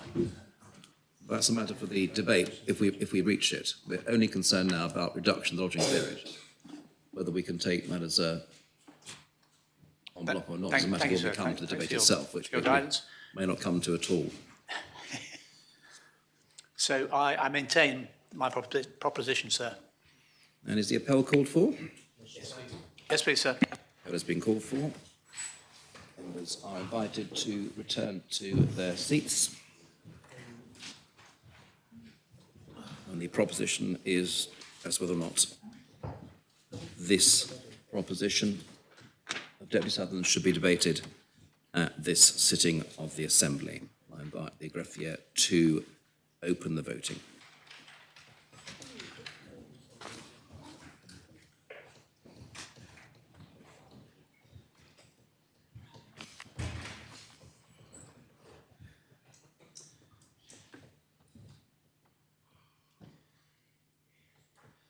If all members have the chance of casting their votes, then I invite the greffier to close the voting. I can announce that the proposition has been narrowly rejected, 22 votes pour, 24 votes contre. May we have the conch, please? Yes. Voting contre, the Connotables of St Helier, St Clement and Grouville, Deputies Labby, Luce, Doublé, Ayer, Gardner, Gorst, Moore, Ozef, Balash, Moore, Miles, Renouf, Rose Binet, Jearn, Miller, Tom Binet, Ferry, Alex Curtis, Wilson, Stevenson and Andrews. The next matter to consider is the amendment brought by Deputy Farnham in respect of P76, reform of the composition of the States Assembly. The Deputy has given notice of intention to propose, in accordance with Standing Order 26, that the minimum lodging period for his amendment be reduced so it can be debated at this meeting. Deputy Farnham. Yes, sir, and thank you, and I crave members' indulgence, sir. This is a late amendment, largely because it was decided, I decided on Tuesday to bring an amendment after speaking to members about the debate on the composition of the States Assembly, sir, which, you know, I know we've endured a number of debates on this, but I would remind members that it is an important and serious issue. The debate is scheduled for today, so whether the members allow the amendment or not, we're still going to have a debate on the issue, sir. Tuesday morning, a normal busy morning, sir, and then I have to say, we got as a family wrapped up in preparing for the storm. So we live in the wilds, and St. Ones. I'm afraid I spent Tuesday evening and most of Wednesday lashing down things and working to prepare for that, sir. That is the fact. I had hoped to get it in Wednesday evening, but of course I wasn't able to, after the event, lodge it until Friday morning, for which I apologise, sir, and I hope members will accept that, sir, and allow this important amendment to be taken today. Thank you. Thank you, Deputy. Is the proposition seconded? Is the proposition seconded? Yes. Does any member... So may I raise a point regarding standing orders at this point? Yes. Standing Order 27.8 says the States may also reduce a minimum lodging period in the case of a proposition to amend another proposition if they are of opinion that, if adopted, the amendment would not make any significant change. So I would ask this to be ruled out of order because it makes a very significant change to the original amendment, because the original amendment gives the entire role of PPC to decide on what we come back with. But this application is made under 26.7, not 26.8. 26.8, sir. No, this proposition, as I understand it, is made under 26.7, not 26.8. The States may reduce a minimum lodging period for the proposition if their opinion is in the public interest to do so. Deputy Farnham isn't making, as I understand it, his proposition under the alternative 26.8, which gives the States a different power to reduce the minimum lodging period. I think he's running, as people normally do, under 26.7. It's simply a question of the public interests, which is a matter for the Assembly to determine. Yes, Deputy Scott. Thank you, sir. I support the proposition to bring this forward. In response to Deputy Ward's concerns, in fact, when I looked at the proposition, I very much, and bearing in mind the basis on which I'm asking members to consider my proposition, because I really am not attempting to just go over the old ground that was gone over in the debate of T. Gorse's proposition at the beginning of the year. I have very much come from the perspective of value for money, having looked at what's kind of happening in terms of the development of the current arrangements.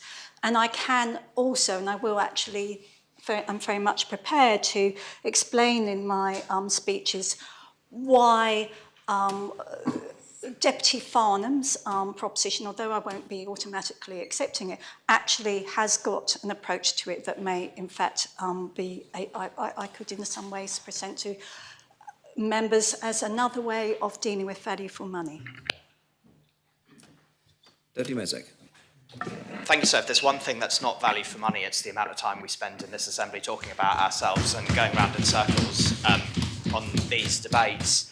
So the standing order that that's being used to ask for this to have a reduced lodging period is, as you say, the one on the public interest. And I fail to see how this amendment can be said to be in the public interest when there was ample time to get in an amendment based on the Deputy's preference for reforming the composition of this Assembly. In fact, this proposition was delayed once, so he had even more time than he otherwise would have for that.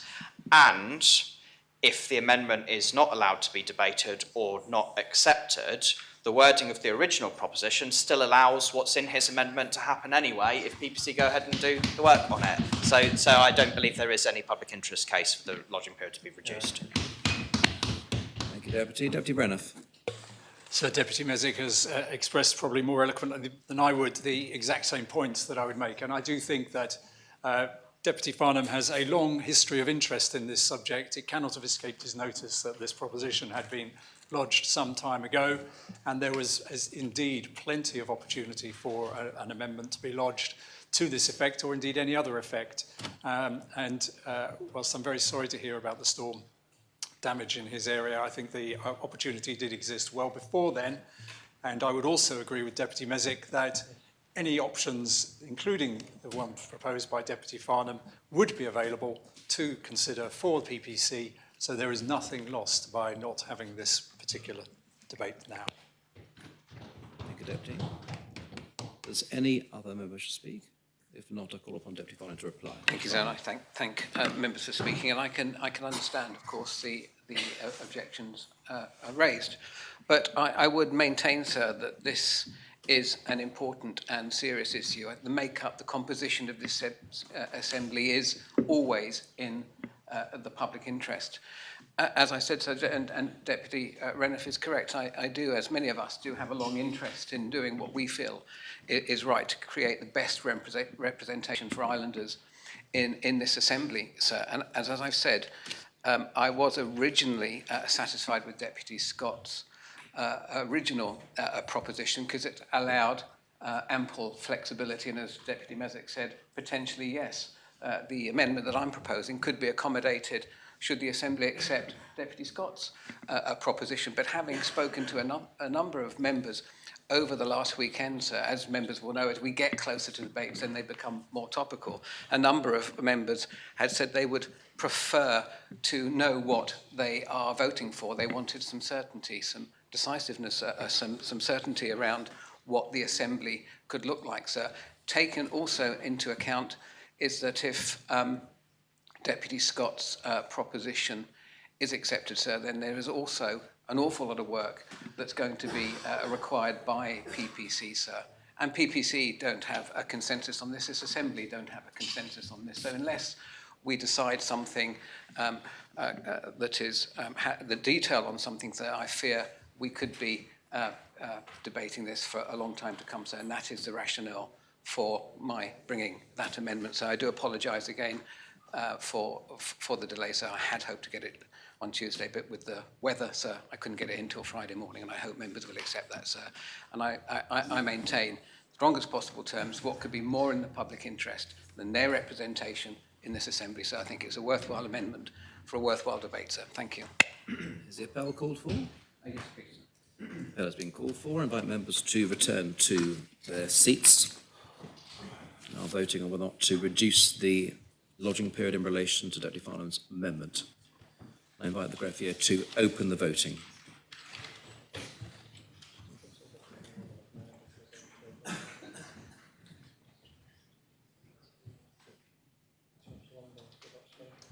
All members have had the chance to cast their votes. I ask the greffier to close the voting. And the proposition has been, again, narrowly defeated. 21 votes pour, 24 votes contra, and 1 abstention. We have the contras, please, sir. Yes. Those voting contre, the Conatubs of St Helier, Trinity, St John and Grouville. Deputies Southern, Doublé, Ayer, Broadward, Alves, Gardner, Moore, Mezek, Coles, Porray, Wall, Renouf, Catherine Curtis, Faltham, Rose Binet, Jearn, Alex Curtis, Wilson, Stevenson and Andrews. Is the adjournment proposed? Please, sir. Members content to adjourn now? Yes. The Assembly is adjourned until 2:15.